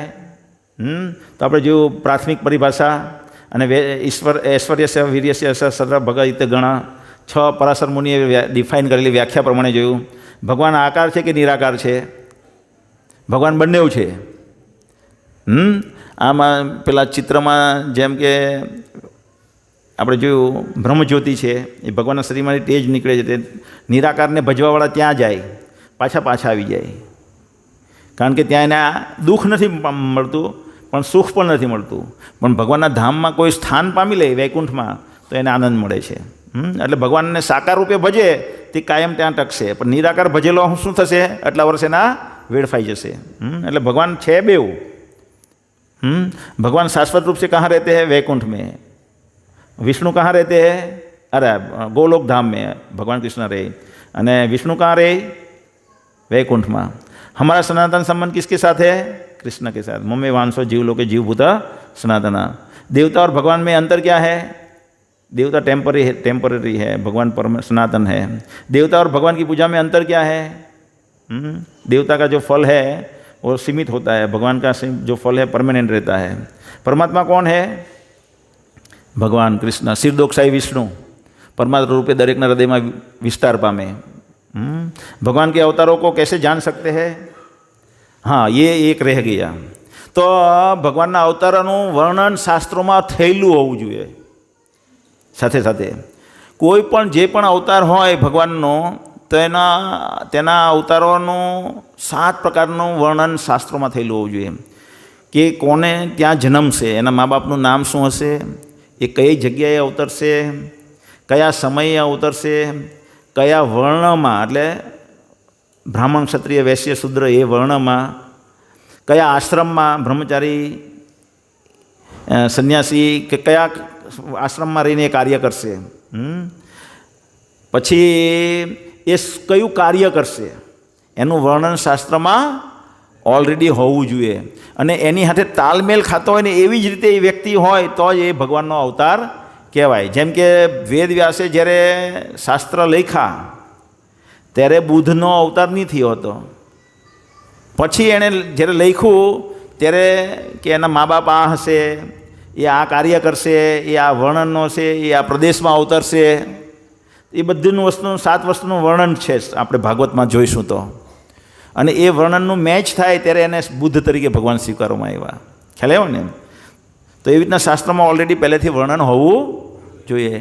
કોઈ બી એરા ગેરાને ભગવાન માનવાની જરૂર નથી. કોઈ પણ એમ કે ભગવાન છું, રાસલીલા કરે તો કહેવાનું પહેલાં ગોવર્ધન ઉચક અથવા કાલિયા નાગ ઉપર ડાન્સ કર. ભગવાને કાલિયા નાગને ડાન્સ કર્યો ને, ખતરનાક કાલિયા નાગ હતો. આવા કહેવાતા ઢોંગી બાપુના આશ્રમમાં 5-6 ફેણિયા નાગ મૂકી દે, બાપુ ધોતી ઊંચું કરીને ભાગી જાય, ગેરંટીથી ભાગી જાય. ખ્યાલ ને? એટલે ભગવાન કોને કહેવાય તે આપણે ઓળખવાની જરૂર છે. તો આ કેમ મેં પહેલાં બતાવ્યું કે ભગવાનને ઓળખવામાં ભૂલ કરી તો કરોડો જન્મ બગડી જશે આપણા.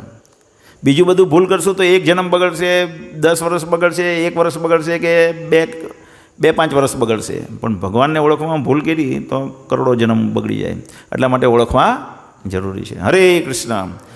બધા માટે પ્રસાદ છે, બધાને પ્રસાદ લેવા જ વિનંતી. આજે થોડું મોડું થઈ ગયું, મને માફ કરજો. હું કાલે કહેવાનું એનાઉન્સ કરવાનું ભૂલી ગયો કે ભાઈ કાલે જરા જલ્દી આવજો, લાંબુ સેશન છે. હવે આવતીકાલથી 1-1 કલાક. કાલે હવે આજે 2 ટોપિક પડ્યા, ઈશ્વર અને જીવ. કાલે પ્રકૃતિ, કાલ અને કર્મ જોઈશું. પછી યોગની વિવિધ પદ્ધતિ અને પછી ભગવદ્ ગીતાનું વ્યવહારિક પાલન આ જગતમાં કેવી રીતના થઈ શકે. હરે કૃષ્ણ.